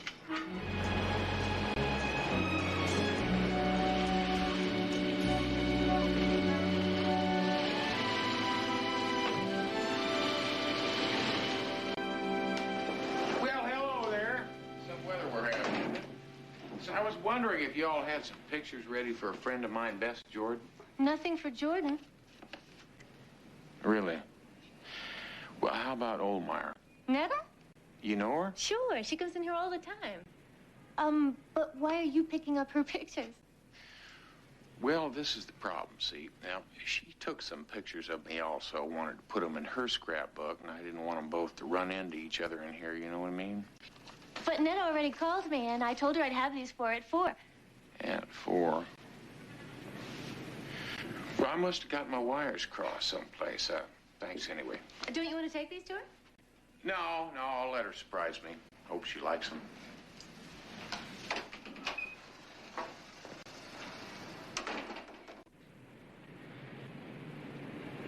Thank you. Go, Houston. That's Matt. What'd you find out?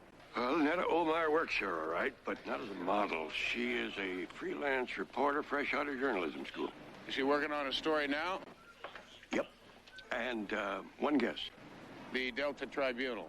Bingo. She went undercover 2 months ago. The TV station hasn't heard from her for a week. They're worried. They don't know where she is.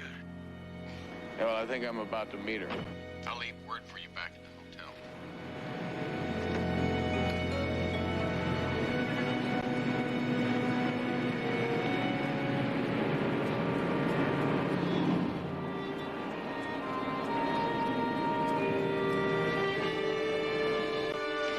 Here you go. Thanks. See you later, Netta.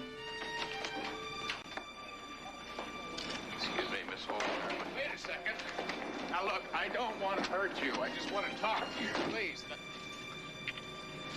Now, look, I know all about Bess Jordan. Wait a second. Listen, wait, just hold it!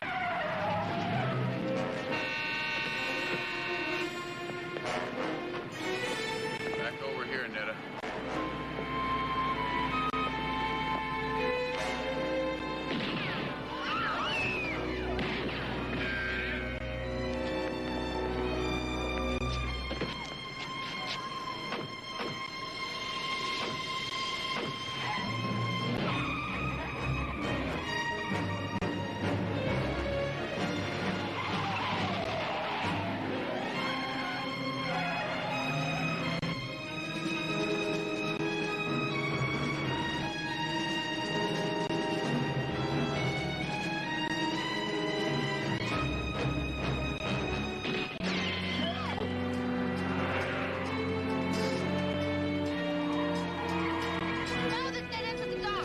Now you tell me.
You're a cop, aren't you? I'm a friend of Joanne's, private investigator. Tell me something. Why are you so afraid of the police? Joanne's dead, I didn't know. just like Lana. They're both killed because they were getting too close to you. How many people are going to have to die before you tell someone what you know? I needed proof. This. Pictures of the murder? You want to see those animals without masks? Take a look.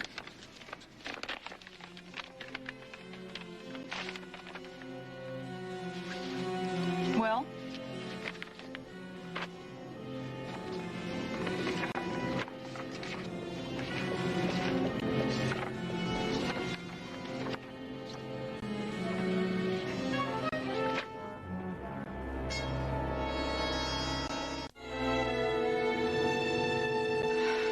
You still haven't explained to me why you haven't gone to the cops.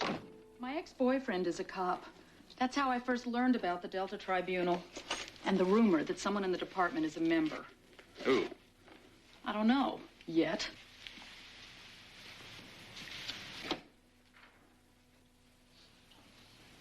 Some hideout? It belongs to my aunt. She always goes to Europe around Mardi Gras. Can't stand the crowds. Damn it. The camera must have broken when it hit the ground that night. Which fogged your film? I had them. A network feed for sure, and I blew it.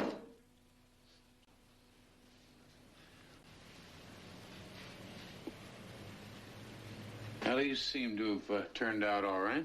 Sure, and I can't prove a thing with them. Who are they? Members of the Delta Tribunal. How do you know that?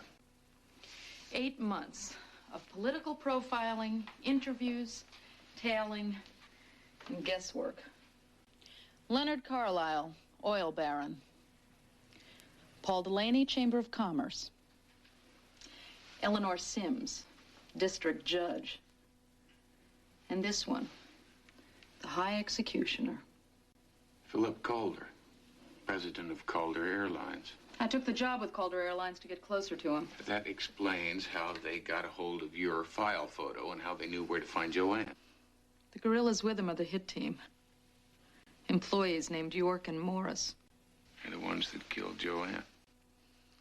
Yesterday, I thought I had the pictures to prove it. Today, I've got nothing. Well, now you know that and I know that. But they don't. What are you talking about? Setting a trap. And what if you went to Calder, offered him those pictures for a price? We've got no pictures. If he takes the bait, we may as well have. He'd kill us. You don't know these people. They never leave witnesses. Please just listen to me, Ned. And we owe something to Joanne, you and me. She's lying dead on a slab of marble because I couldn't protect her. And both Joanne and Lana are dead because they were looking for a friend that they trusted. A friend that was using them for cover. And no television job in the world is going to change that.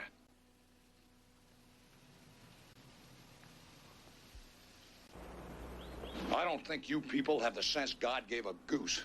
You had their heads in a vice and you let them slip. Not smart, gentlemen. Not smart at all.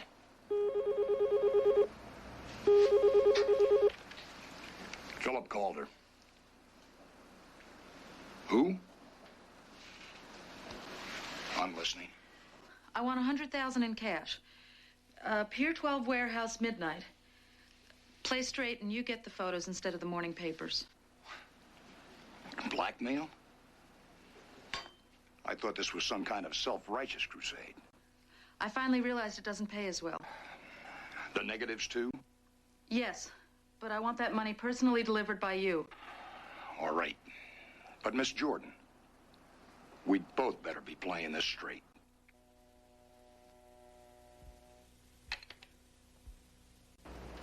Heard you call for a couple of Dobermans, Clyde. They'd feel right at home with these other watchdogs. Well, now, believe me, these guys have better things to do. I'm sorry, Roy. Captain's orders. Where was this guy when they passed out to Southern Charm on a coffee break?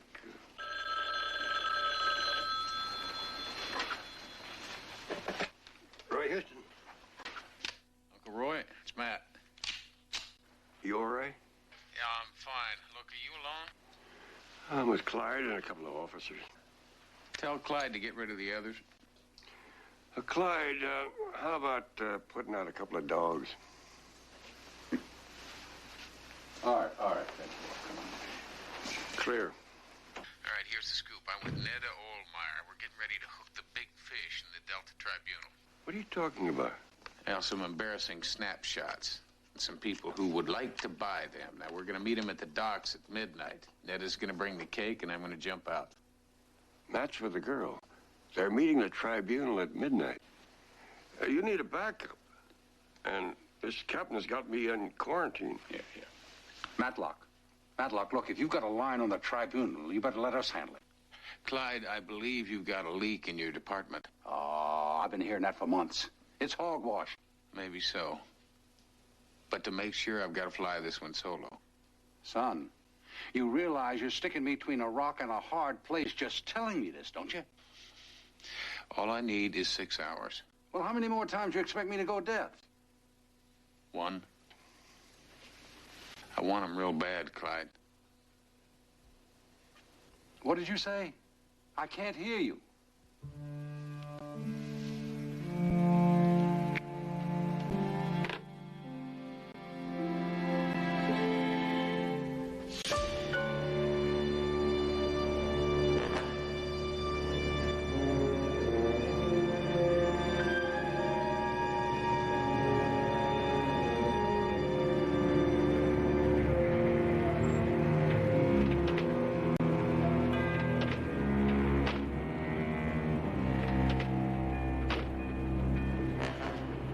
I trust you came alone, Miss Olmeyer. Or is it Jordan? Olmeyer. You brought the pictures? And the negatives? Let me see them.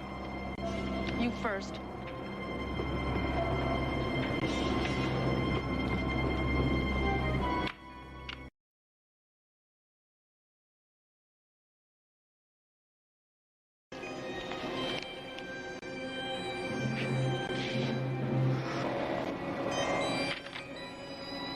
The game's over, little girl. You lose. Are you gonna kill me like you killed Lana and Joanne?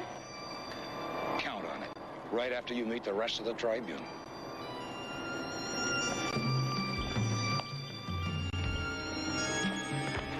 I'd like to meet that bunch myself, Calder. Trust you'll make the introductions. Step over this way.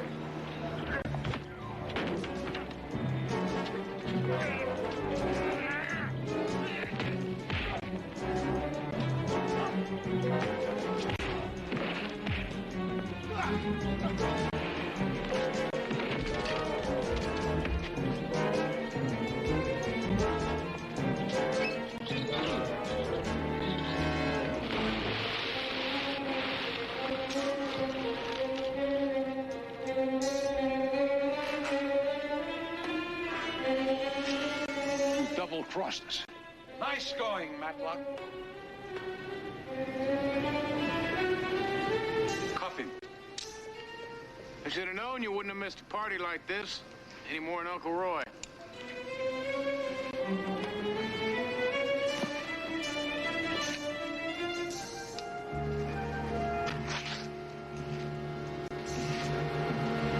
The world is full of surprises, Mr. Houston. Welcome to the Delta Tribunal.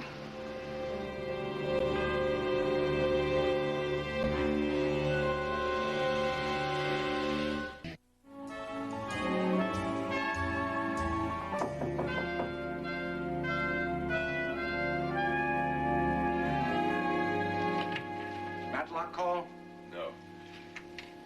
Drop was an hour ago. There's something wrong. I should have been there. I would have been there if Matlock hadn't been so all-fired convinced there's a spy in the department. Did you check the docks? Some. There's miles of waterfront, Roy. If he had just said where. Clyde, you gotta get me out of here. I do, and the captain's got my backside on a plank. I'm 5 months from retirement, Roy. It's my nephew out there. That's all I can do, Roy. Where's the Napoleon? I could use one. Clyde, what if I call the captain and try to pull that old act about being a friend of the federal judge? A, he's home asleep. B, it's 100-to-1 shot. Well, those are the best odds I've had yet. You have his number? Address book's in my jacket.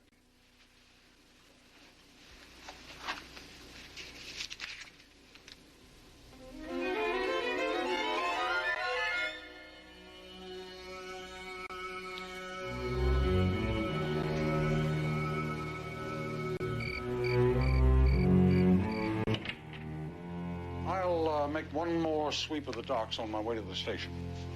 Don't worry. When did I ever let you down?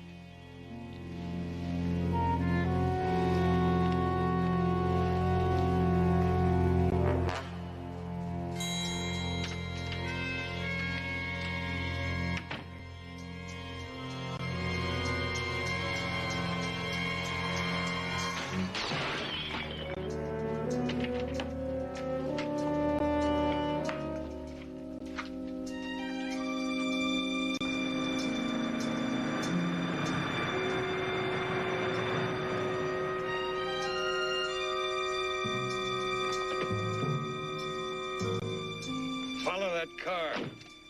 I've been waiting 20 years for someone to say that.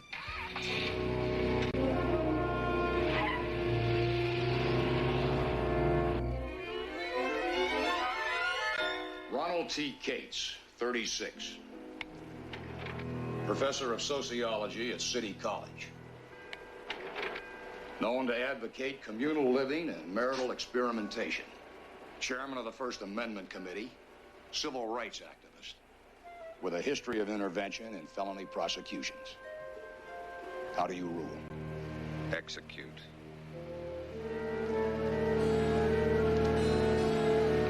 Execute.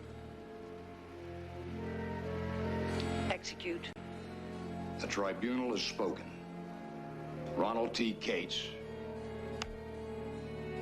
Execution. And now, one final verdict. The tribunal has asked for a summary judgment on the lives of Netta J. Ohlmeyer, alias Bess Jordan, and Matt Houston. How do you rule? Execute. Phil, you're taking this too far. Negotiate with him. Too much risk. Execute. You people are not just killing criminals anymore, you're killing citizens. Shut up.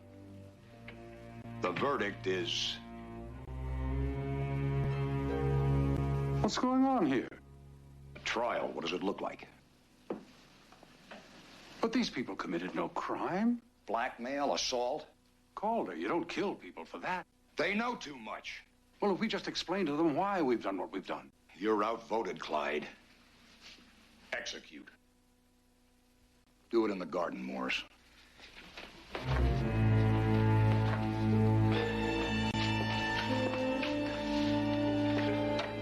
You hate the garden, you. Too many mosquitoes. Well, I hate your manners, but I love your timing.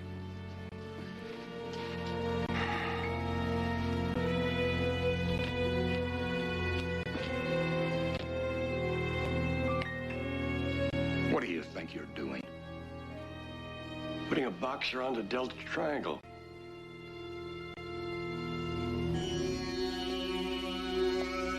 Better refigure, old man.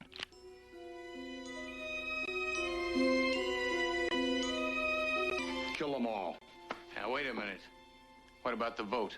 What kind of a tribunal is this, Calder? He's right, Calder. You can't take the law into your own hands. What do you think you've been doing all this time, Clyde? The vote won't change, Clyde. I'm sorry, Roy. Don't apologize to me. Apologize to Lou Hart and Billy and all the other friends we buried. They got worn down, too, when it seemed like the rules favor the bad guys, but they never broke those rules. They died for them. I'm sorry about those men, Roy. But I think they'd understand what I have to do now.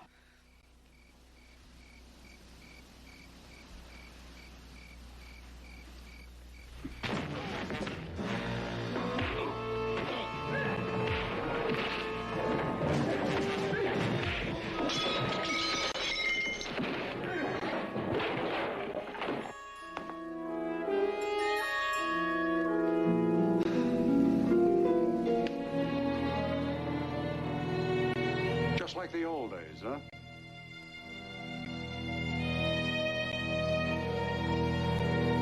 Almost.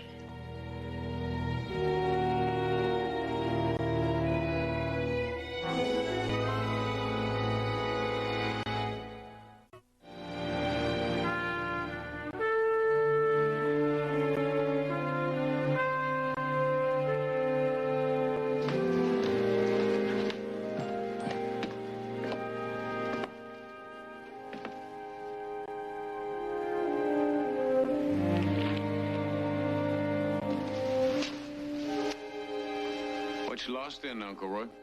Old friends. I was thinking about how they changed in the years to get away. I always thought that the best part of old friends was that they bring out the best in one another. Clyde's got a tough fight ahead of him, Matlock. You got him the best lawyer in the city. He knows you care. Yeah, I care. So what you doing tonight? Oh, I thought I'd just stay in. What are you going to do? I'm going to the theater. Got the Rivingtons tickets. Why don't you join us? Maud Rivington? I think I'll just find a book. Are you sure? I mean, we've got extra seats. You may need two just for Maud. Actually, Maud's not going. No?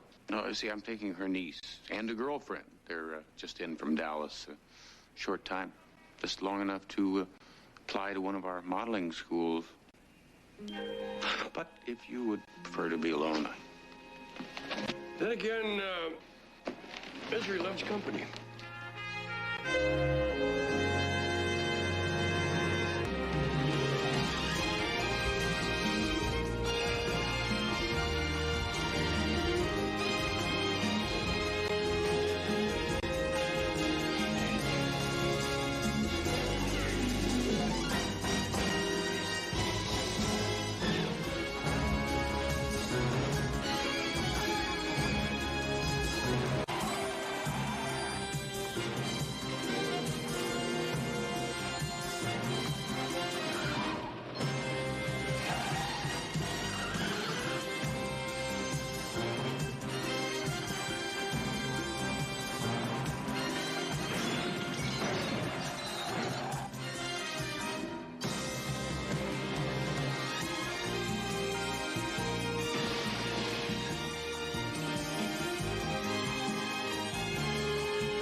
Better be you, Freddie. I'm sorry about the cloak and dagger stuff, old chap. But I really think it's necessary. Get to the point, Freddie. You dragged me across 2 continents to tell me something. What is it? Petrovich. I haven't heard that name in years. Well, none of us has, but he's back. It's impossible. I saw him. He's already tried to kill me once. You remember what he said he'd do to us if we ever got out? We've got to tell the others.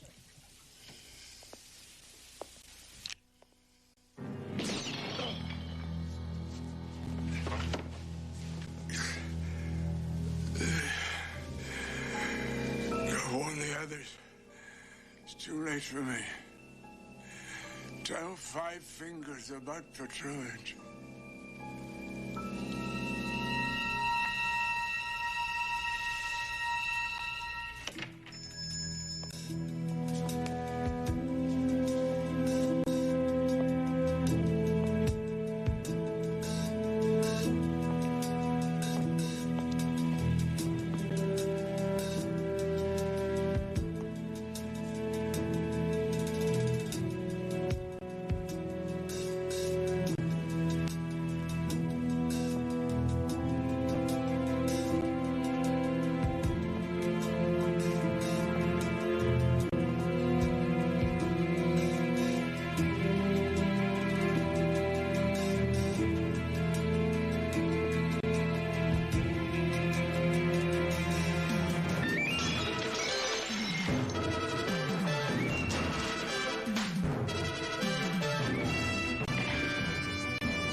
guess you could say Freddie and I never saw eye to eye.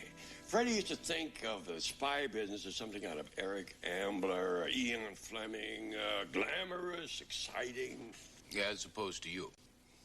Who knew it was just being stuck in some third world country during a coup and enduring all-night vigils in the seediest places imaginable. Freddie and I used to spend a lot of time arguing our points of view. And yet you rushed right over to Salzburg the moment he called. Because we both held this common bond. The Five Fingers. Best team ever assembled by the company. 5 crackerjack agents. And now, 35 years later, Roman Petrovich is trying to kill us all. Why would this Petrovich want to harm the Five Fingers? We exposed him as a double agent. The Russians didn't take kindly to his cover being blown. They had gone to great lengths to establish it.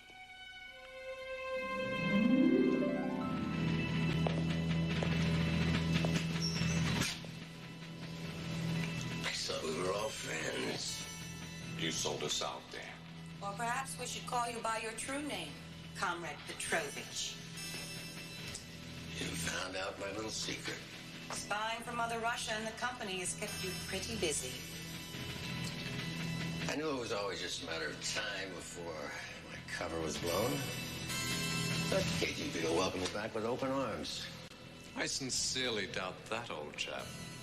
They won't appreciate that you've been using your double agent status for your own personal gain. What are you talking about? Smuggling out Russian national treasures and selling them here on the black market. They don't know it's me. They do now. You don't understand what they'll do to me. We know exactly what they'll do to you, old chap. Expect you'll be spending quite a bit of time in Siberia. They can't keep me in jail forever. Our men have escaped. And when I do, I'll come back. And that's a promise. I'll be back for all of you.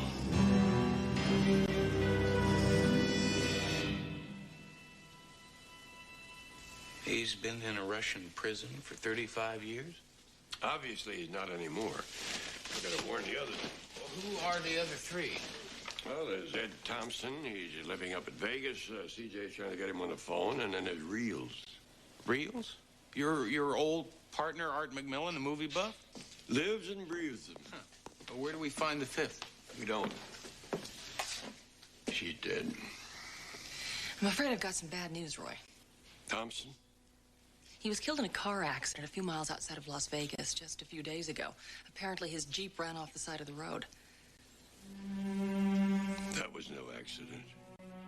So that means that Art McMillan's days are numbered. Not if I have anything to say about it.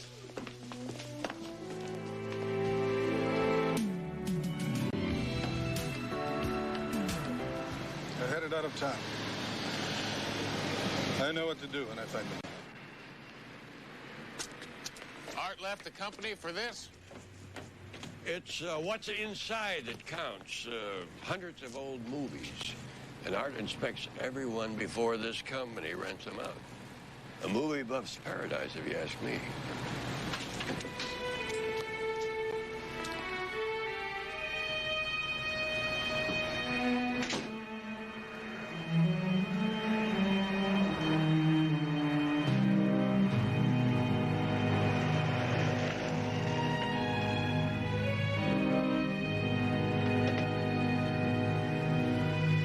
Remember, get him alive if you can, but get him!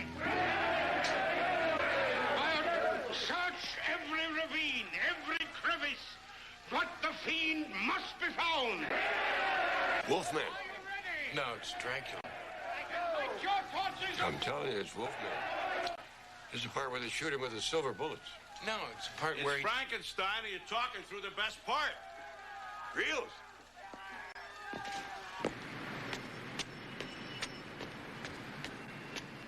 Where's Frankenstein? Now, Frankenstein, where are you? Roy Houston, what are you doing up here? It's Petrovich.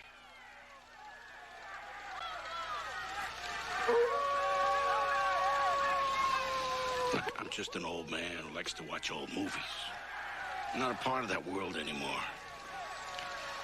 Sometimes that world doesn't want to leave us alone. Maybe it will until the movie's over.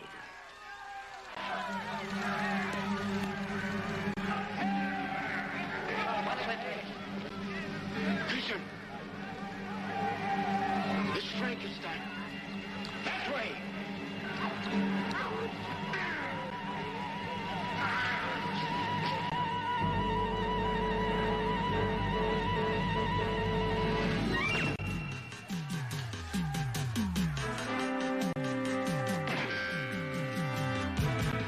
Looks like Petrovich means to finish the job here. Not if we finish him first.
Only me.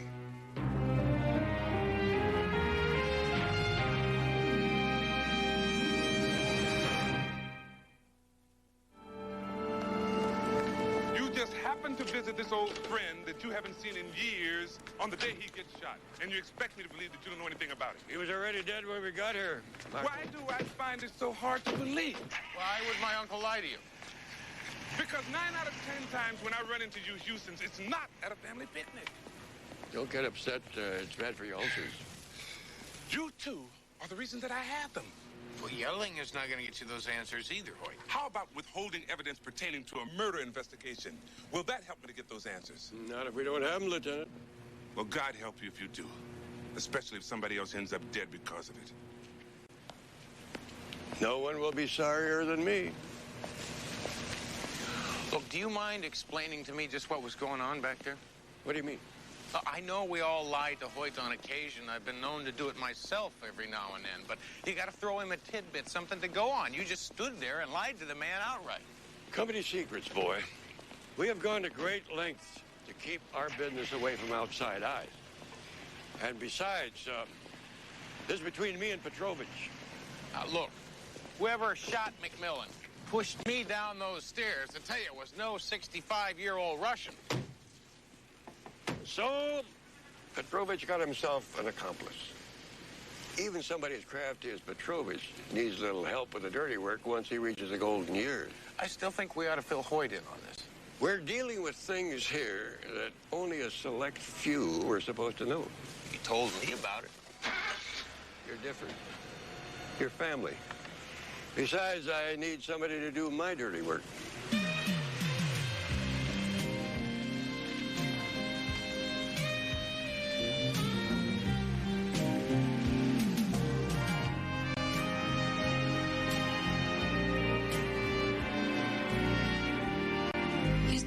You gave me isn't very much to go on. I didn't get a very good look at him, CJ. I mean, people usually show movies in the dark. And of course, it's hard to orient yourself when you're falling head over heels down a flight of stairs. But that still doesn't do Uncle Roy much good. Houston, all I can do is keep trying.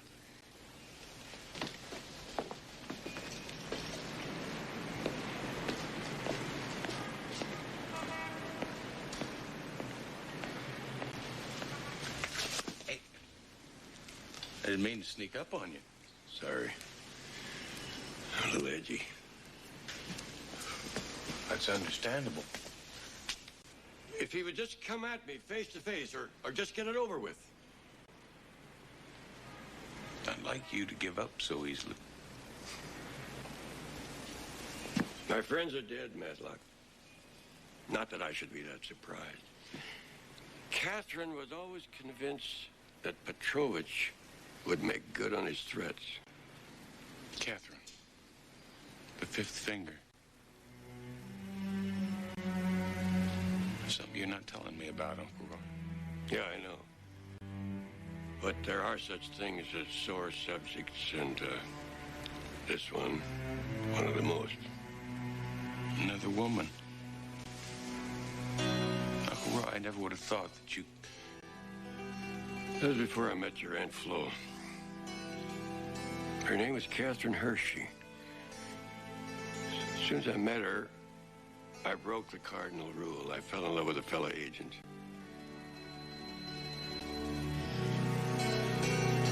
The company hated it.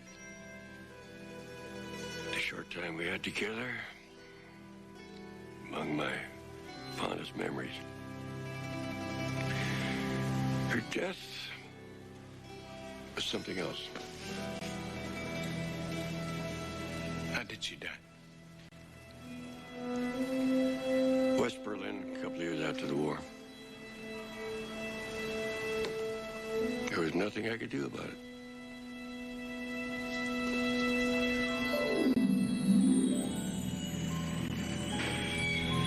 A meeting had been arranged with a British agent for a drop in an alley in Berlin. Catherine and I argued about who was going to make contact. We'd been arguing most of the night. She'd volunteered for a covert mission into East Berlin, which I considered too dangerous. She accused me of being overprotective. I guess I was. So the least I could do was to let her make a routine drop. Only it wasn't so routine.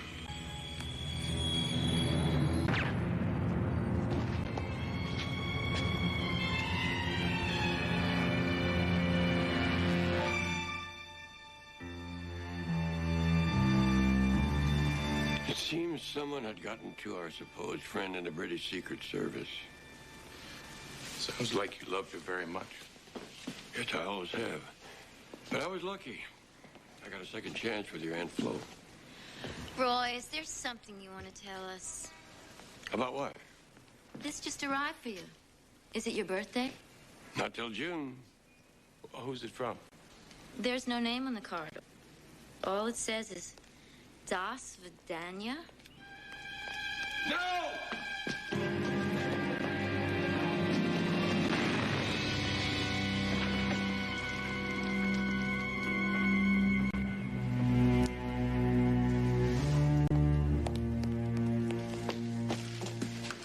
Are you all right? Get an ambulance quick.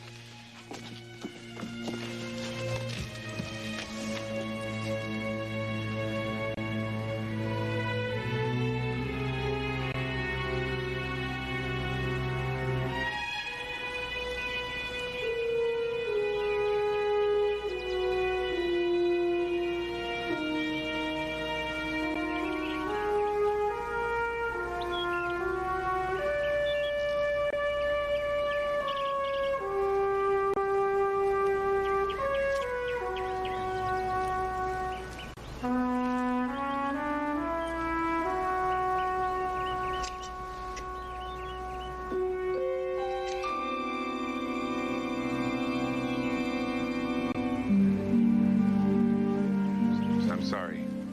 Really sorry.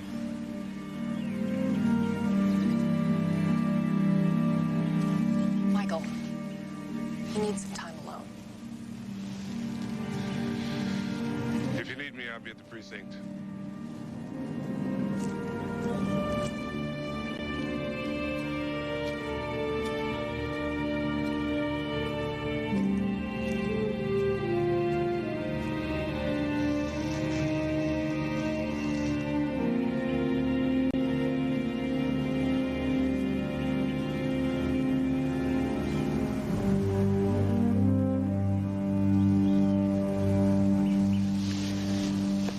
What'd you think? If I didn't know better, I'd believe I was really dead. As long as Petrovich thinks you are. Well, as long as he believes I'm dead, then he won't suspect we're coming after him, right?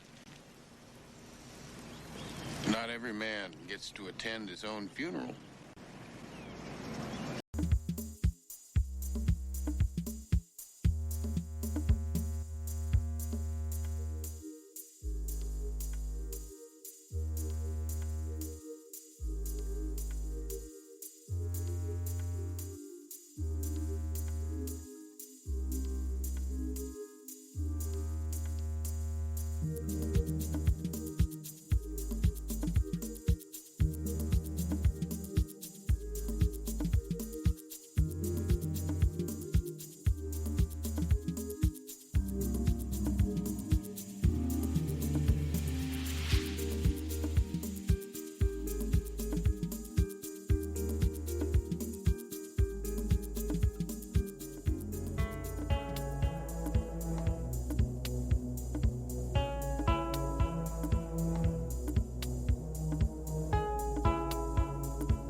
I was hoping for a more peaceful and respectful ending to my funeral. He's probably on his way back to tell Petrovich that you've come back from the dead.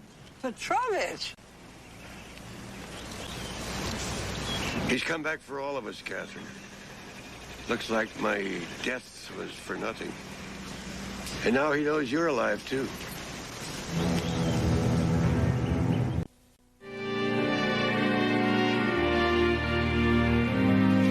If you were alive all these years, how could you stay away? I had to. We were in love. I know. And it was affecting our work. We talked about leaving the company. Neither of us was willing to do that. Then when you wouldn't let me make that mission into East Germany, that was the final straw. It was dangerous. You refused to let me come with you. It didn't concern you.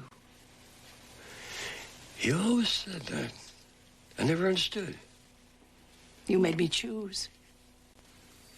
Between a mission and us? Between you and my father. Well, I thought a little bubbly was in order for the occasion.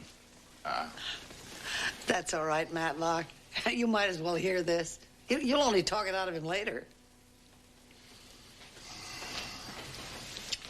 Your father. He was being held prisoner by the Germans in Berlin. I knew that the only way to keep you from following me was if you thought I was dead. You could have come back after that. My father was too ill to be moved. And there were other assignments. My cover was too valuable. And then I didn't know if you'd ever trust me again. So I come back after all this time. Oh, when I read you were dead, I couldn't stay away. The years haven't changed my feelings, Roy. You know, your appearance at the funeral ruined our plot to catch Petrovich. Now he's got 2 targets. Not if we find him first. Well, tell me something. How does one go about locating a Russian spy? You asked the KGB.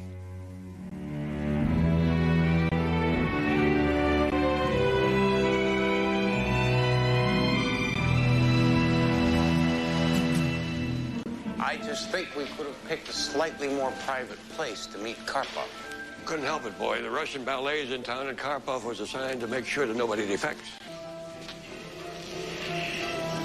You look out of sorts, Alexei. How would you feel playing nursery maid to a group of prancing, high-strung women? We promised to keep it a secret. You're looking good, Roy, considering you just have had a funeral. How many have you had now? Half a dozen. May they always be fake. That's why we needed to see you. A countryman of yours means to make sure they're not. It's been a long time, Catherine.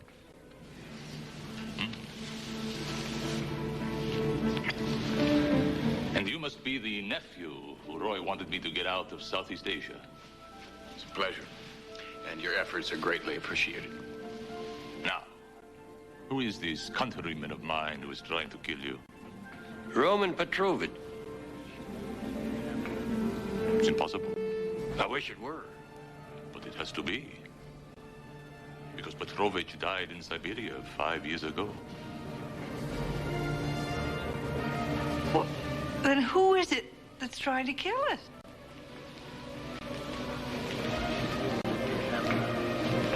Looks like we're gonna get a chance to find out. Cover the exits.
I figured it was time I did some of my own dirty work.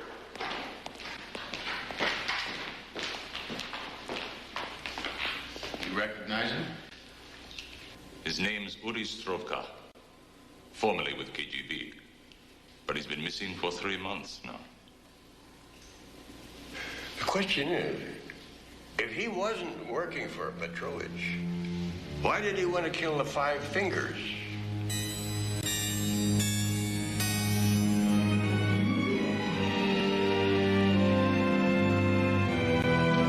From the decibel level, your friend wasn't too pleased. None of us are. But Petrovich did. We're right back where we started.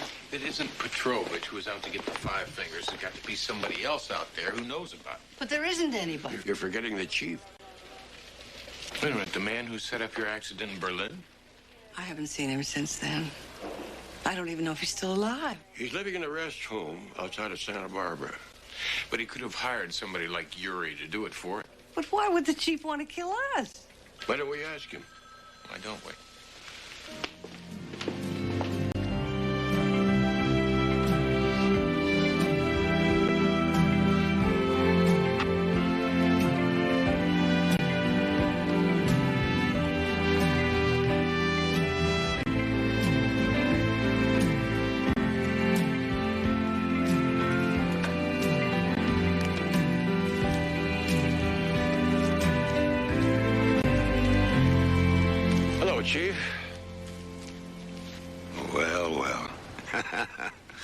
Still coming back from the dead, I see. What's this make it, 5 times? 6. Ah, Catherine. So good to see you and Roy back together again. You must be Roy's nephew, the private detective. I knew you'd all be by at some point. Then you know that somebody's been trying to eliminate the Five Fingers. We thought it was Petrovich. And we learned he was dead. So you've come by to see me. You're thinking I might be behind it. Thought had crossed our minds. Sit down. Why would I want to eliminate the best team the company ever assembled? Well, you never seemed too fond of us. A man doesn't leave $1 million to people he's not fond of. I'm not sure I understand. You would in a month. 2 at the most, that's what the doctors say. Oh, dear. Oh, no, Catherine. I've led a full life. My years with the company were fruitful, my investments even more so. I've got $1 million with no family to leave it to. That's why I'm willing it to the 5 of you to be split equally by those who survive me. You see, the 5 Fingers was the closest thing to a family I've ever had. It seems to me that you would already know all this. Why would you think that? Freddie was by to see me a couple of weeks ago. I told him. I wasn't sure I could reach all of you, so I asked Freddie to pass the message along.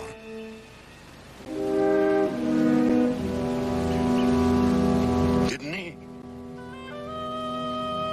He passed the message, all right.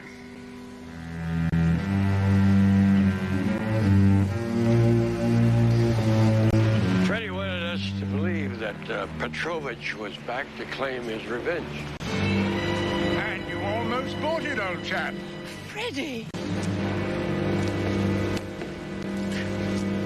I think you'd better drive, Roy. I've got nothing to lose. You better do what he says. The 2 of you are going to be my tickets out of the country.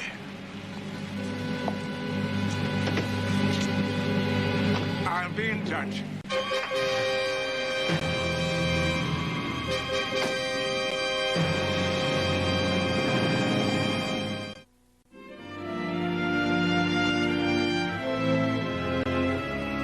That doesn't give me much time. All right, I understand. Well? Freddie wants $1 million in cash, safe passage out of the country, a private plane, no cops, and he wants the company to guarantee it. They won't. Roy Houston and Catherine Hershey are 2 of the company's top agents. Former agents. Besides, the government refuses to pay ransoms. Well, Freddie is going to call back here at 3 o'clock. That gives us just 2 hours. What are we going to do? Whatever it takes to get my uncle and Catherine back. You really thought you were going to get away with this? I almost did. Until the 2 of you and your nephew botched things up. But you must admit I had you fooled for a while. What did you think of my death scene? Very convincing. But I don't understand why you didn't kill me there. Macmillan? Oh. You didn't know where he was, so I led you to him.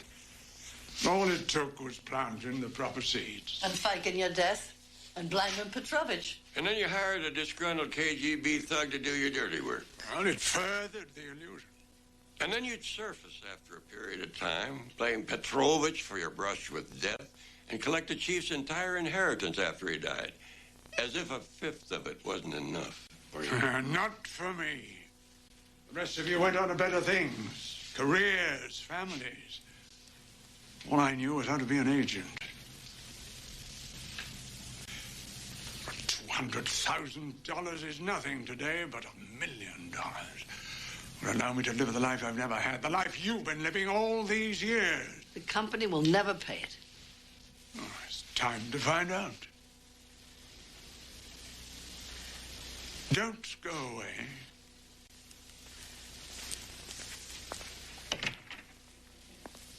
This isn't the kind of reunion I had in mind for us. At least we got to see each other again. I'm just sorry it had to end this way. I've never known you to give up so easily. And you haven't? If I know Matlock, he hasn't. It seems you chaps have underestimated your value. The company has agreed to everything.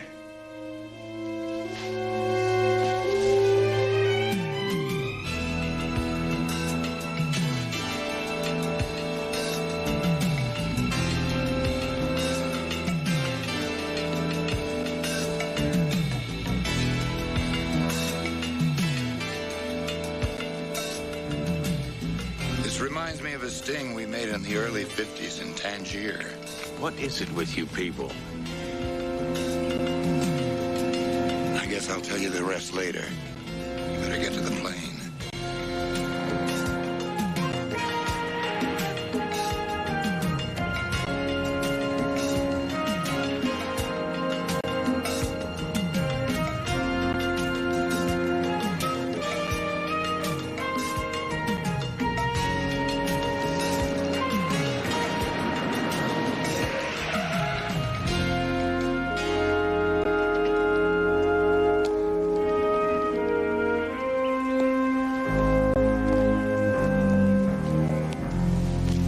I presume you're going to say something like you never liked me. Well, that's the funny part, Freddie. I always did like you. I wouldn't leave my money to somebody I didn't like. It's the money that started this whole mess. I wouldn't be so hard on yourself, old chap. This is going to end up costing you nothing. 2 lives are gone. And you can add 2 more to that if that plane doesn't take off soon.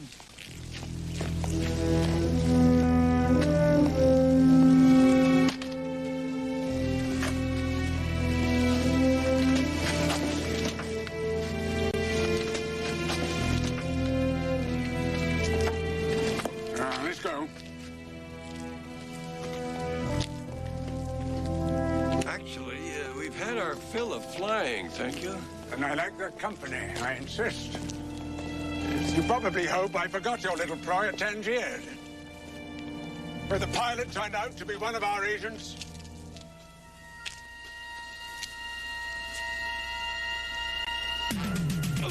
Only you'll notice we've changed it a little since then.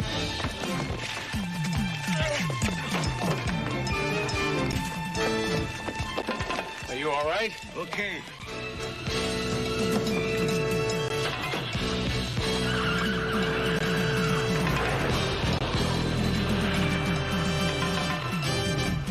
Let's go. Better let the boy handle this.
I could have done that.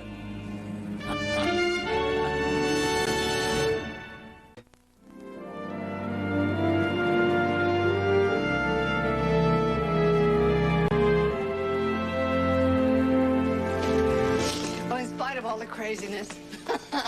I've had a wonderful time. Yeah, it brought back memories. You got me to thinking that... Hey, would you look what I found?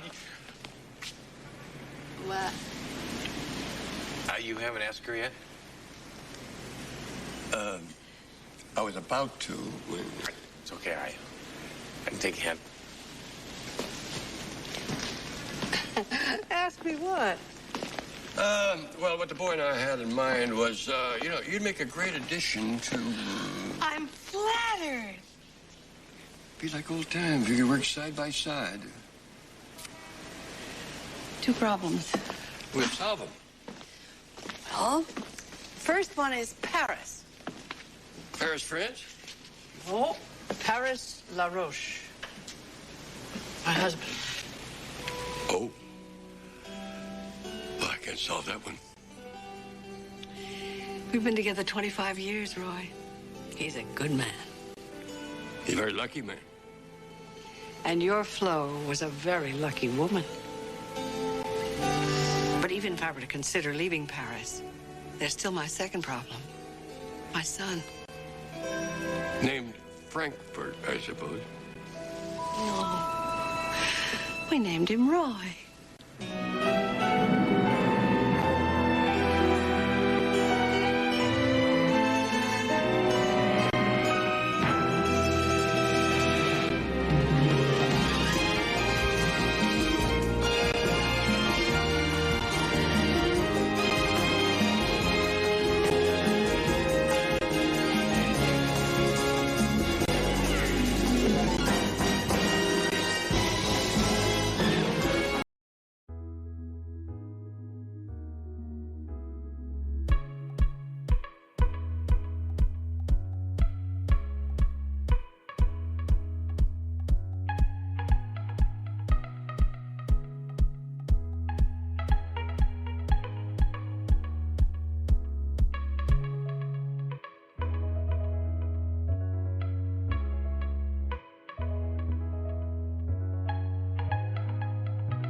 kill that undercover cop. Now, I didn't think we had any other choice. Right. You didn't think. You had no guarantee that the whole thing wouldn't blow right up in your face. Houston thought we could pull it off. Houston doesn't earn his living as an officer of the law. You have certain responsibilities to me and the badge you carry far beyond reckless grandstanding. Just take it easy on him, Hoyt. You don't tell me how to do my job. I ought to suspend you. I better go talk to him. You all right? I'm fine. Wait here, I'll drive you home. No, there's no need for that. I'll give you a lift. Thanks. You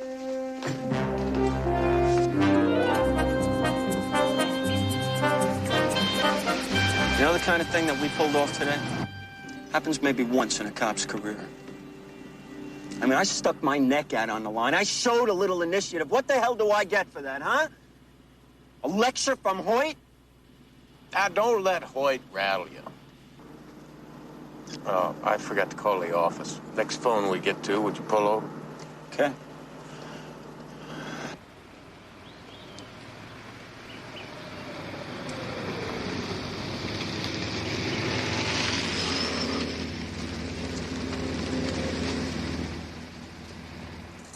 Looks closed. 4 in the afternoon. Stay here, I'll check it out. All right.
Put the gun down.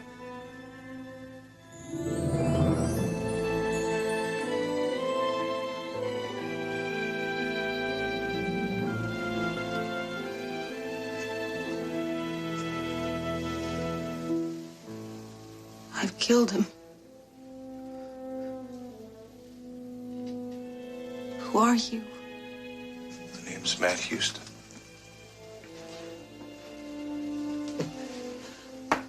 I'm Elizabeth Sheridan. Hand me the gun, Elizabeth.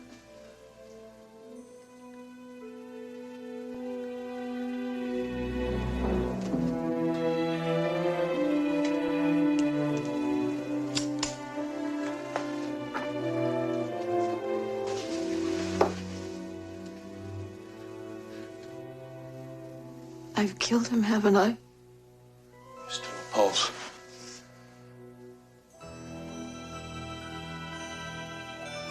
I don't even know where I am. Houston?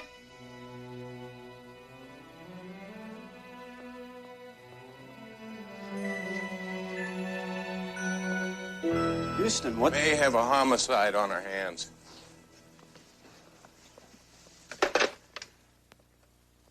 One's dead. Where are your car keys? Keys. I want you to stay here. There's a man and a woman in the back room. She claims she shot him with that gun. He's wounded. I'll go get some help. Houston, are you okay to drive? Where the hell is everybody?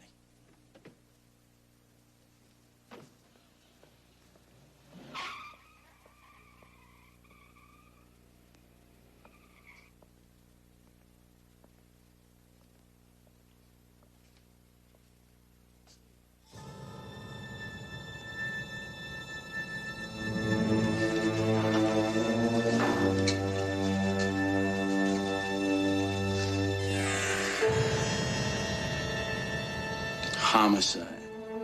Right.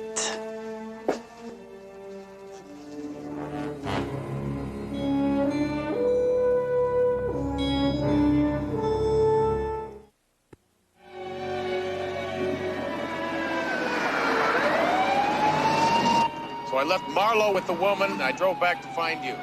Did you call an ambulance? The phone was dead. Isn't that Marlowe over there?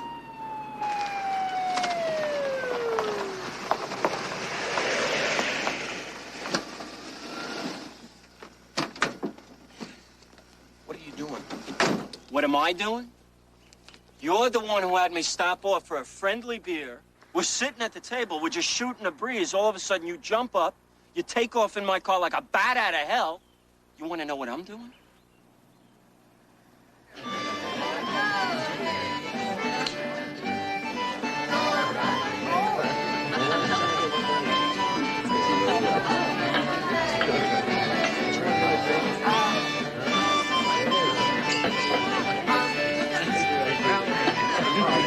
Excuse me. I came into this place about 10 minutes ago and it was deserted. Either you don't need any more to drink, or you got a lousy sense of direction. We've been here all afternoon. I'm Lieutenant Michael Hart, Police Department. My friend here said he walked in on a possible homicide. He's been in a bad accident, hurt his head pretty badly. Is it possible he misconstrued something? A bar fight, maybe? Look, White, you don't have to apologize for me. I know what I saw. The lady told me her name was Elizabeth Sheridan. Any of you folks just killed or get killed by an Elizabeth Sheridan?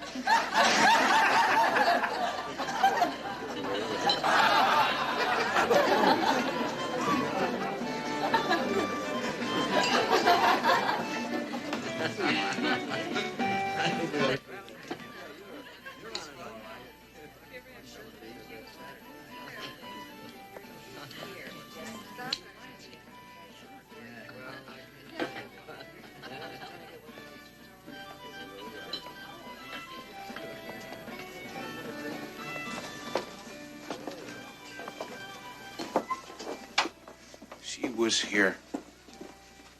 He was lying right there. She had a gun, a .38. I gave it to Marlowe. Gun? What gun? Look, Lieutenant, I was here in this room. I didn't see any gun. I didn't see any woman or any wounded victim. And I frankly don't know what in hell Houston's talking about. I can't believe this. Why don't you just tell him what's really going on? I did! Damn it, you're lying! Houston! Take it easy. Man's lying. I don't even know why. Houston. Must be the concussion.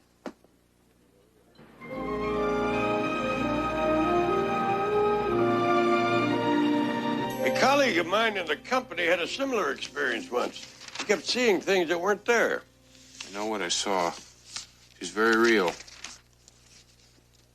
Got to the point where he was sending detailed memos to an imaginary Lithuanian spy named Farrell.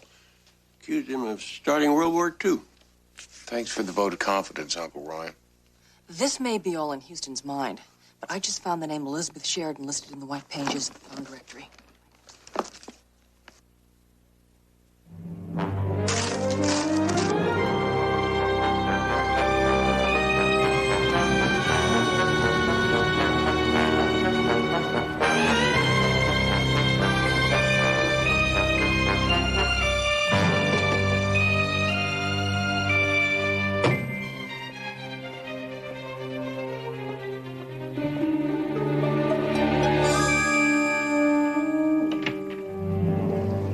Can I help you?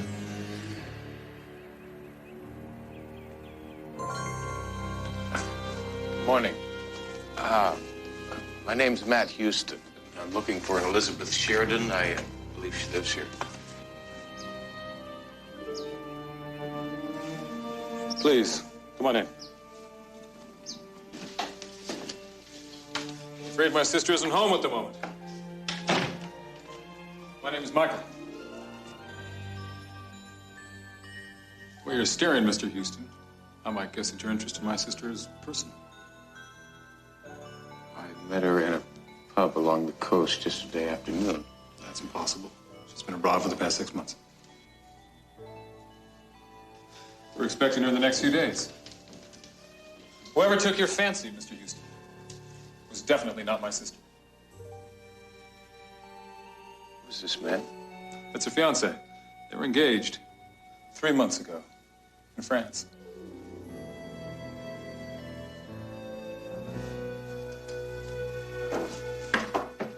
Sorry to have bothered you. No bother at all. An honest, somewhat remarkable error.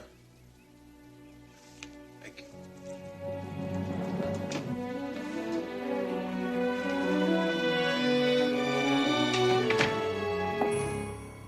He's the private detective that police officer told us about, isn't he?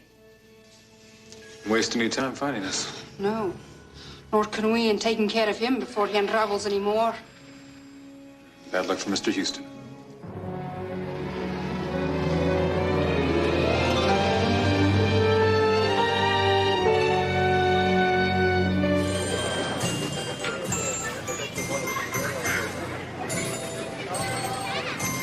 Well, are you avoiding me, or is it always this hard for dispatch to locate you? I've been busy. I want to know what you saw in that pub yesterday. I already told you. Look, I found the woman that I saw in the pub, her family and her house. I want to know what the hell is going on. I don't know. Look, Houston, when I walked into the back room of that pub, I didn't see anybody. No wounded man, no woman. Suppose you didn't see the .38 caliber revolver I handed to you. Okay, I did see the gun. Oh, look, don't press me on this, all right? I got a wife and 2 kids to support. And those people offered me so much money.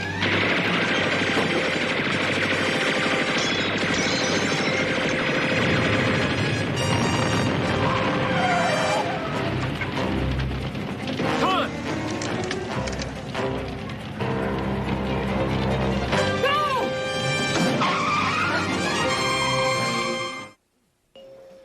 Will Mrs. John Marlowe please report to the 4th floor?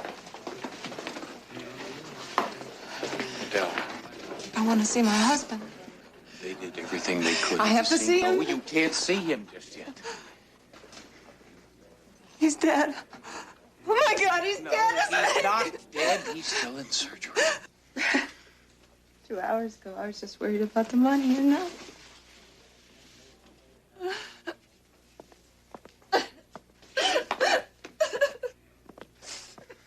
Money? John mentioned something about a lot of money before the shooting. Adele, listen to me. He's lying in the emergency room because of something that happened in that pub. Now, please tell me what's going on. After you left the pub, John went back into that room. He didn't find a woman or a body. He didn't see anything at all. Except 2 people who paid a flat broke cop $100,000 for the gun that you gave him. And a promise to say he saw nothing. 2 people. A man and a woman. I don't know their names. John will go to jail when the department finds out. He only did it for us. For the kid.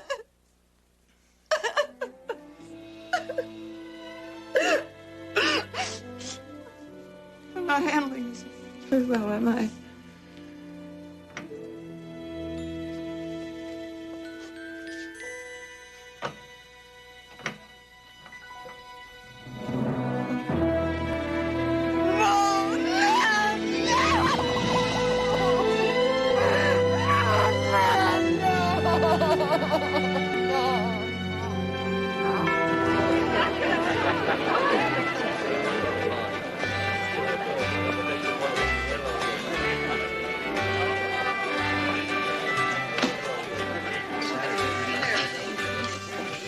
What'll it be for you today, friend? Well, I'd take a beer and some answers. You're the guy who was in here yesterday with the cops. Guy who'd been seeing things. Things somebody wants me to believe never happened. Maybe you better go rest your head some more, friend. Listen to me, friend. I just saw a man gunned down because he knew too much about what happened in here yesterday, so you better start talking to me before I lose my temper, friend. Hey, it was just somebody playing a little gag on a buddy, that's all.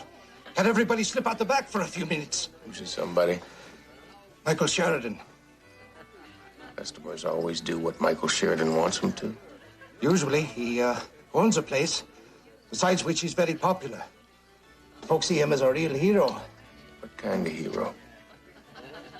The kind who spent lots of time abroad. Ireland, for instance, as a freedom fighter. Freedom fighter? Sounds more like a euphemism for radical or terrorist. I need a full background on this Michael Sheridan. And doesn't Uncle Roy have a friend? Yes, Lloyd Hodgkins. He's stationed here at the British consulate. Right, and the specialty is radical terrorist groups. Have Uncle Roy get a hold of Lloyd and pull his file on this Michael Sheridan. Meet me at Sharky's 1 o'clock. You got it. Michael Sheridan, smile of an angel, deadly as the devil himself. A young woman with him? His sister, Elizabeth. They are the son and daughter and sole heirs of Mr. Arthur Sheridan, an American millionaire with holdings all over the world. His car went off a cliff during a business trip to England. That photograph was taken at the funeral. I remember something about this incident. It seemed like the brakes had been tampered with. The killer was never found. A suspect was. Michael. You mean he killed his own father? For the money, we thought, but he didn't inherit a bloody thing. It all went to the sister, Elizabeth. Michael was cut out of the will? Arthur Sheridan sent his son to a university in England. But what did the dear boy do? Our Michael took up with some radicals. The only cause Arthur Sheridan believed in was good old capitalism. And he'd be damned if he'd see his fortune fuel the fires set by his son's newfound friends, particularly this one. Deborah O'Malley, now Mrs. Michael Sheridan. She's the one who got Michael involved with terrorists in the first place. Well, if your initial instinct's correct, and he wants that money if he killed his father, he might kill his sister next. Just try and relax, Uncle Roy. I already phoned ahead to our friendly neighborhood terrorists. They're out for the afternoon. I still think it's an awful risk, boy. Maybe so, but it's the only way to get to Elizabeth Sheridan. I'm sorry to bother you, young lady, but I just had to stop and ask. Ask what? I hope you don't think I'm too forward, but I was wondering whether I could have a cutting from your Africanus gingolus. My what? Africanus gingolus. It's virtually extinct, but yours are the most beautiful I've ever seen. Oh. You see, I'm a botanist, and the very thought of having my own gingolus to raise, well, I'd given up hope years ago. I'll tell you what we do, young lady. You ask the man of the house if I may have a cutting, and I will drop by tomorrow for the answer. And if the answer is yes, I'm the kind of man that knows how to show appreciation.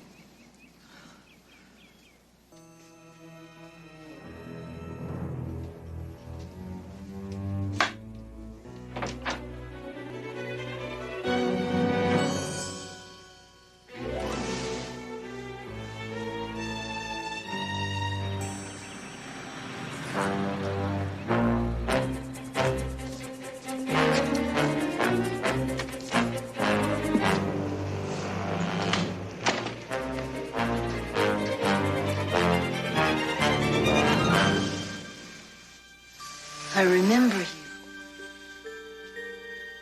Or was I dreaming that? It's not a dream. I'm gonna get you out of here. That's romantic. No. You don't understand. I murdered someone.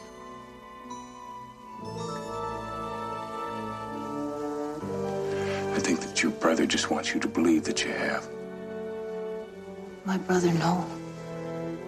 Michael is very good to me. He stopped them from putting me in prison. I can prove to you that I'm right. But you have to come with me, Arnold. Mayday.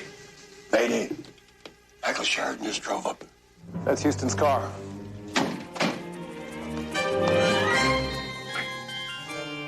I remember seeing a ledge in a trellis.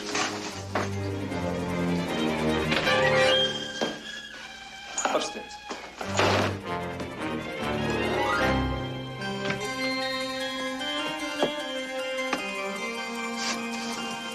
Hurry up. First, I better go take care of our hosts. Just Just take it one step at a time and don't look down. I wish there was a quicker way down. I wish you hadn't said that.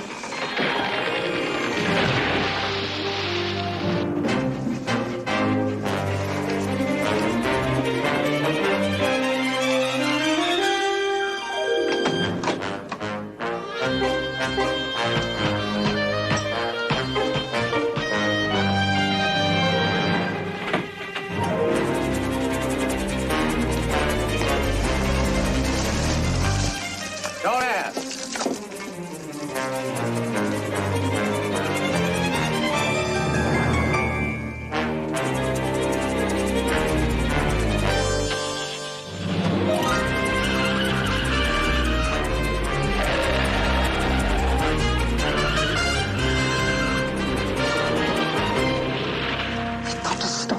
All in good time.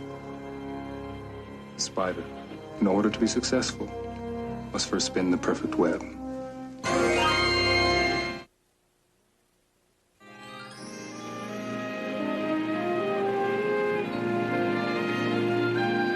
The lab confirmed that they've been injecting you with morphine.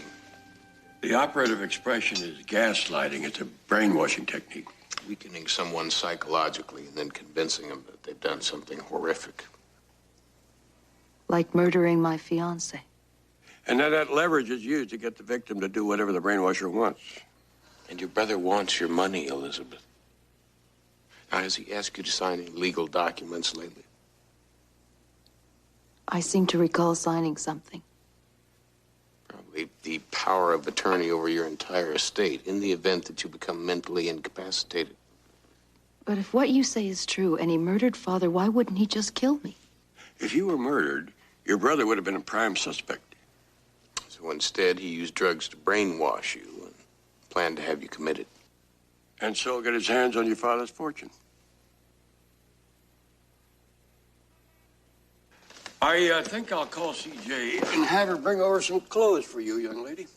Thank you.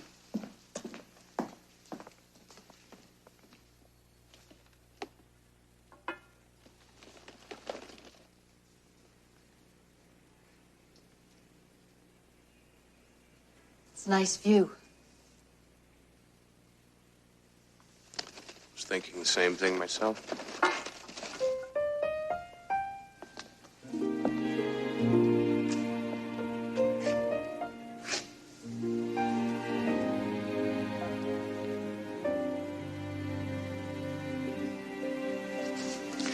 I always have this dream.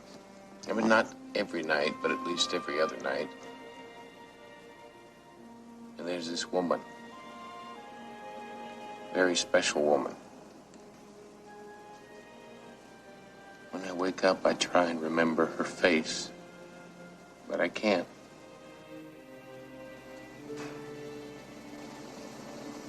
Why are you telling me this? Because from the moment we met in that pub, I realized that woman is you.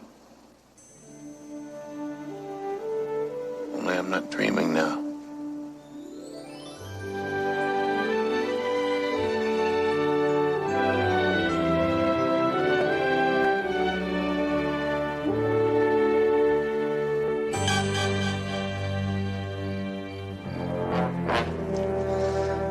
Why don't we just get out of this bloody country while we can? There's just one problem.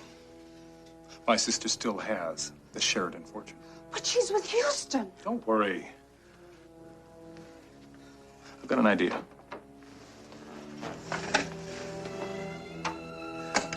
I'm going to call her fiancé, Peter Kincaid. I'm going to make a small adjustment in the original design.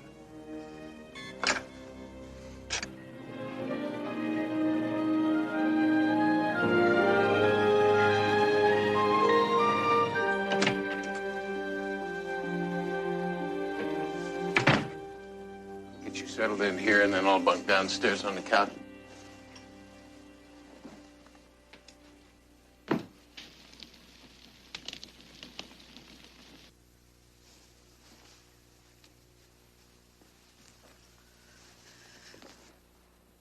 You all right?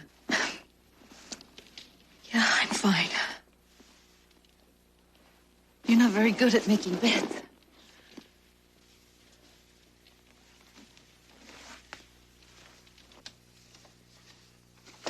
There's a lot of things I'm not very good at.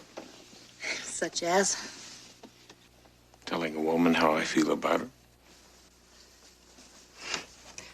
That's a surprise. What did you say in your dream? You never spoke.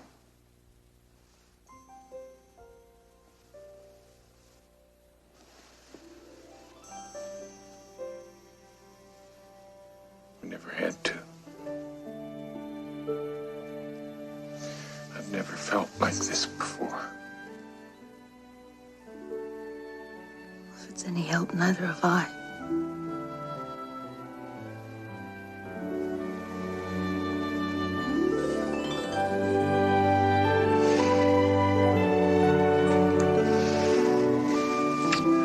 Elizabeth.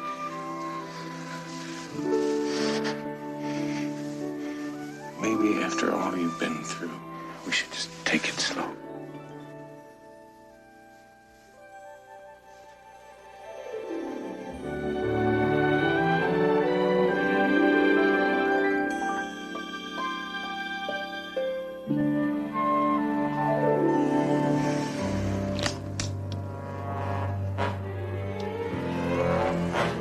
Well, I'd hate to interrupt you, but I'd like to buy the two of you a drink.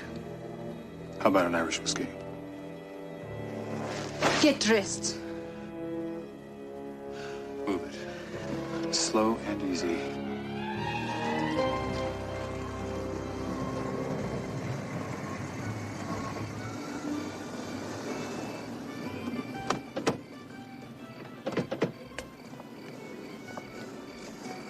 Deborah, take Houston.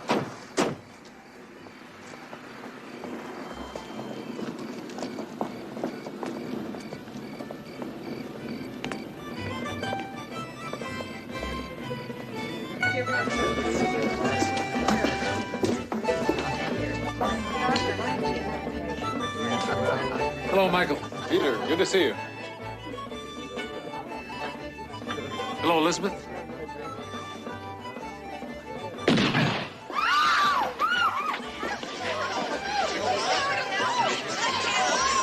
She killed him. Stay away from me.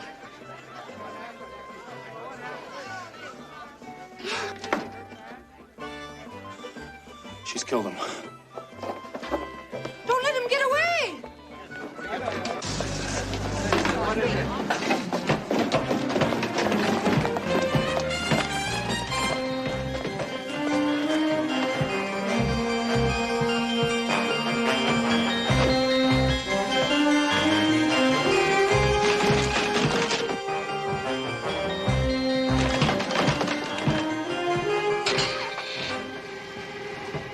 Hold on.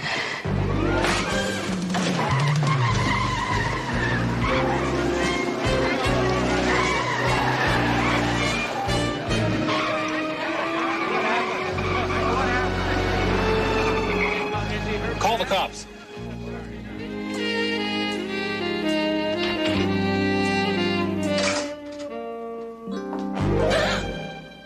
Houston, don't do that.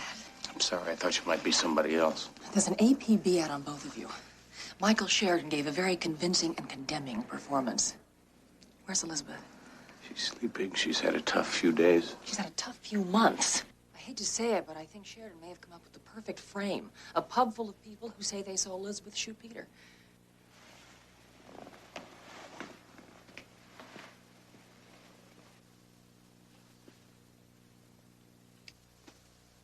He killed my father, and now he might as well have killed me. It's not over yet, Elizabeth.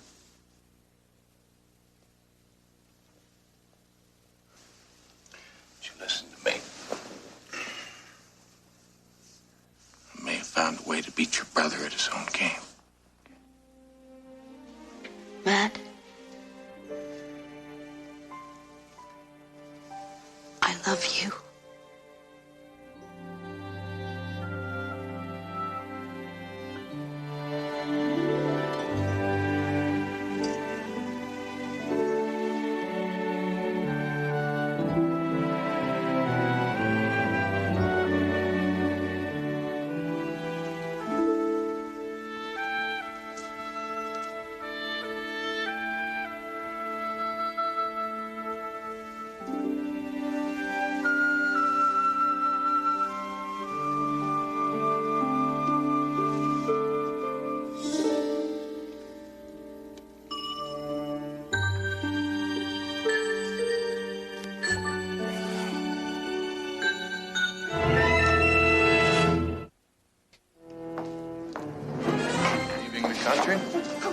Since you're in a traveling mood, we thought you wouldn't mind a little side trip.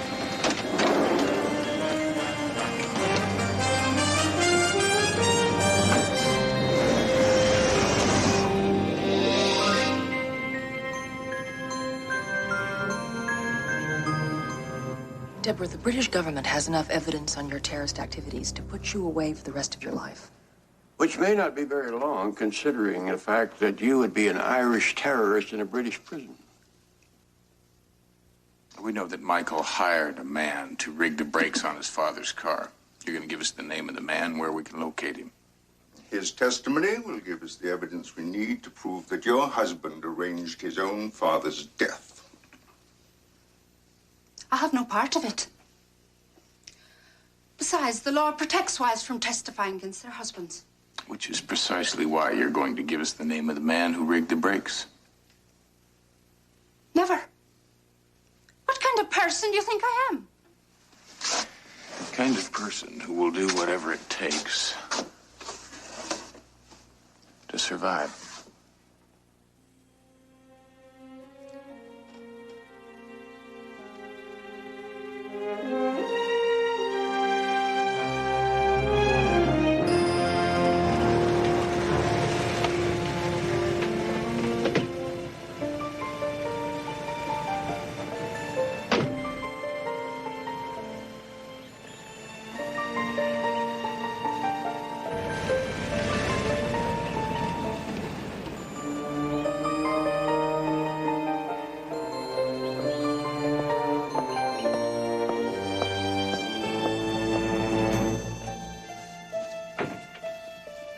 Mr. Sheridan, sir?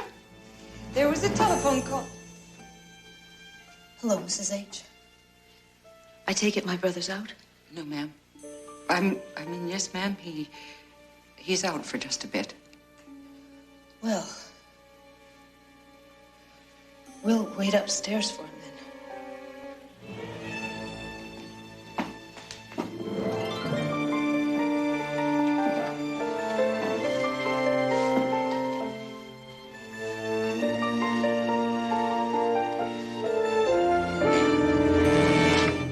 To help us run that bluff on Deborah was a stroke of genius. Desperate means for desperate men. It was nice of Hoyt to put a tail on her so we know where she'd be. Glad she fell for it.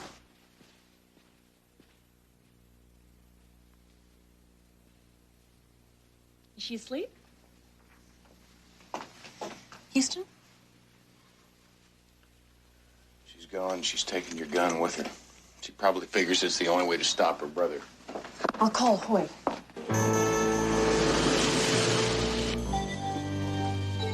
You don't know what you're doing, miss. I choose not to think about it. Mrs. Hollingsworth? Into the closet, please.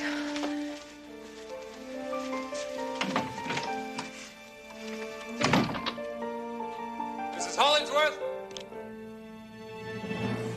Mrs. Hollingsworth?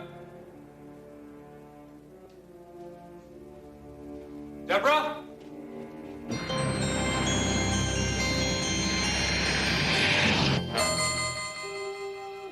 Deborah?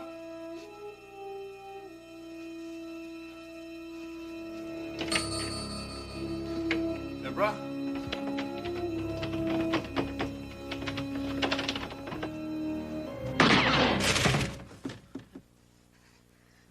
I'm not as good at this as you are, Michael.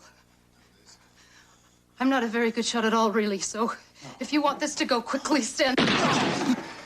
Liz, think about what you're doing. I think the time for talking is long past. I think if we start talking, somehow you'll get me to feel guilty for this. To feel sorry for you. Liz, I'm unarmed! You can't shoot at an unarmed man. You killed Father. You murdered him and never felt the slightest bit of regret. No! Elizabeth, please don't do it. Listen to Liz. Deborah talked to us. She gave us enough information that we can convict him of arranging your father's murder. If you kill him, you're going to sacrifice everything. Don't do it.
this what you've been waiting all night to give me?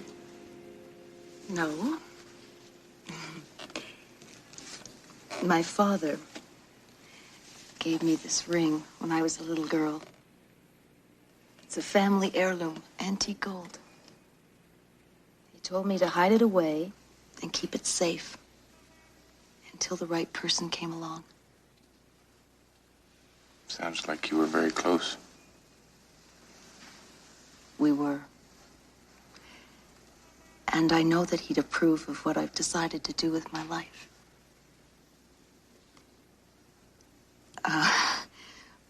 What I've decided to do is to marry you. Oh. Well, were you going to ask me first? There's nothing in the world that would make me happier.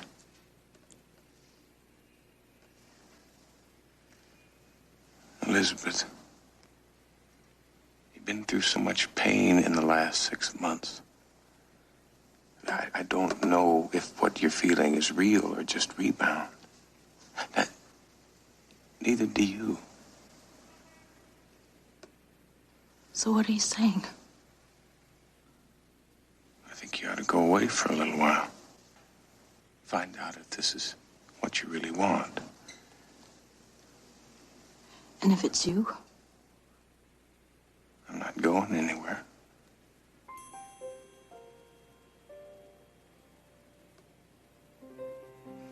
How long? You'll know how long.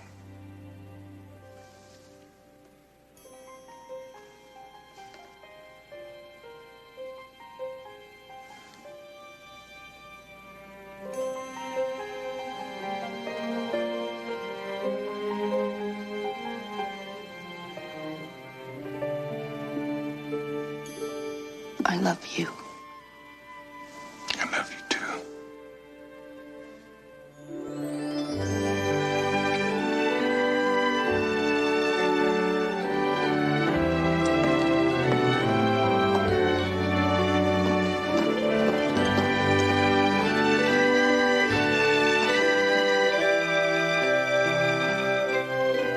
See you in my dreams.